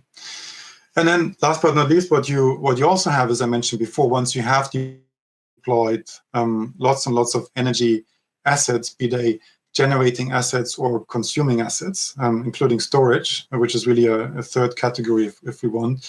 You have microgrids or larger grids at the country level and beyond. Really, the idea is in the industry that you want to connect all of these assets and bring them together in what is generally called a VPP or virtual power plant, which then serves to deliver certain services to the grid and to the operators, be they grid services, be they balancing services, frequency response, and so on. And what's really quite interesting is that maybe at the individual level, the device and appliances you have aren't always used and fully leveraged because you can't consume all the electricity you have stored or you need other electricity. But by connecting all of this up in a system like ours or through a system like ours, you can really maximize the utilization of these assets and make the most of it also in financial terms, which is obviously a very interesting proposition. And just the last slide to sum up in terms of our value proposition. So I've talked a lot about the digital technologies which we deploy in the market, which is quite interesting, quite exciting. We have several hundred users on the platform now, and we're active in those three markets which I mentioned, exploring new opportunities and new technologies all the time.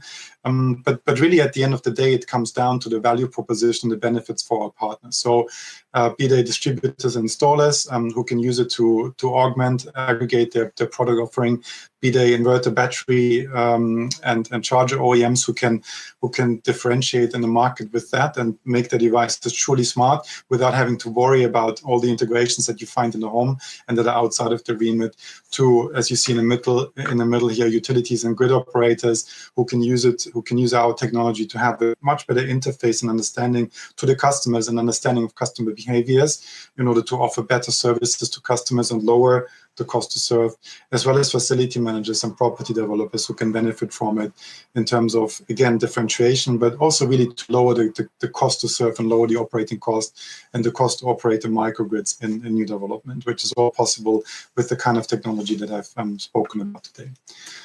And that was it from me. Thank you very much, and really appreciate the opportunity and hope to be back soon. So we've come to the end of today's event. Thank you so much for tuning in and finding out what Huawei Digital Power is all about. We are looking forward to seeing you all in person very soon again. But until then, take good care and all the best.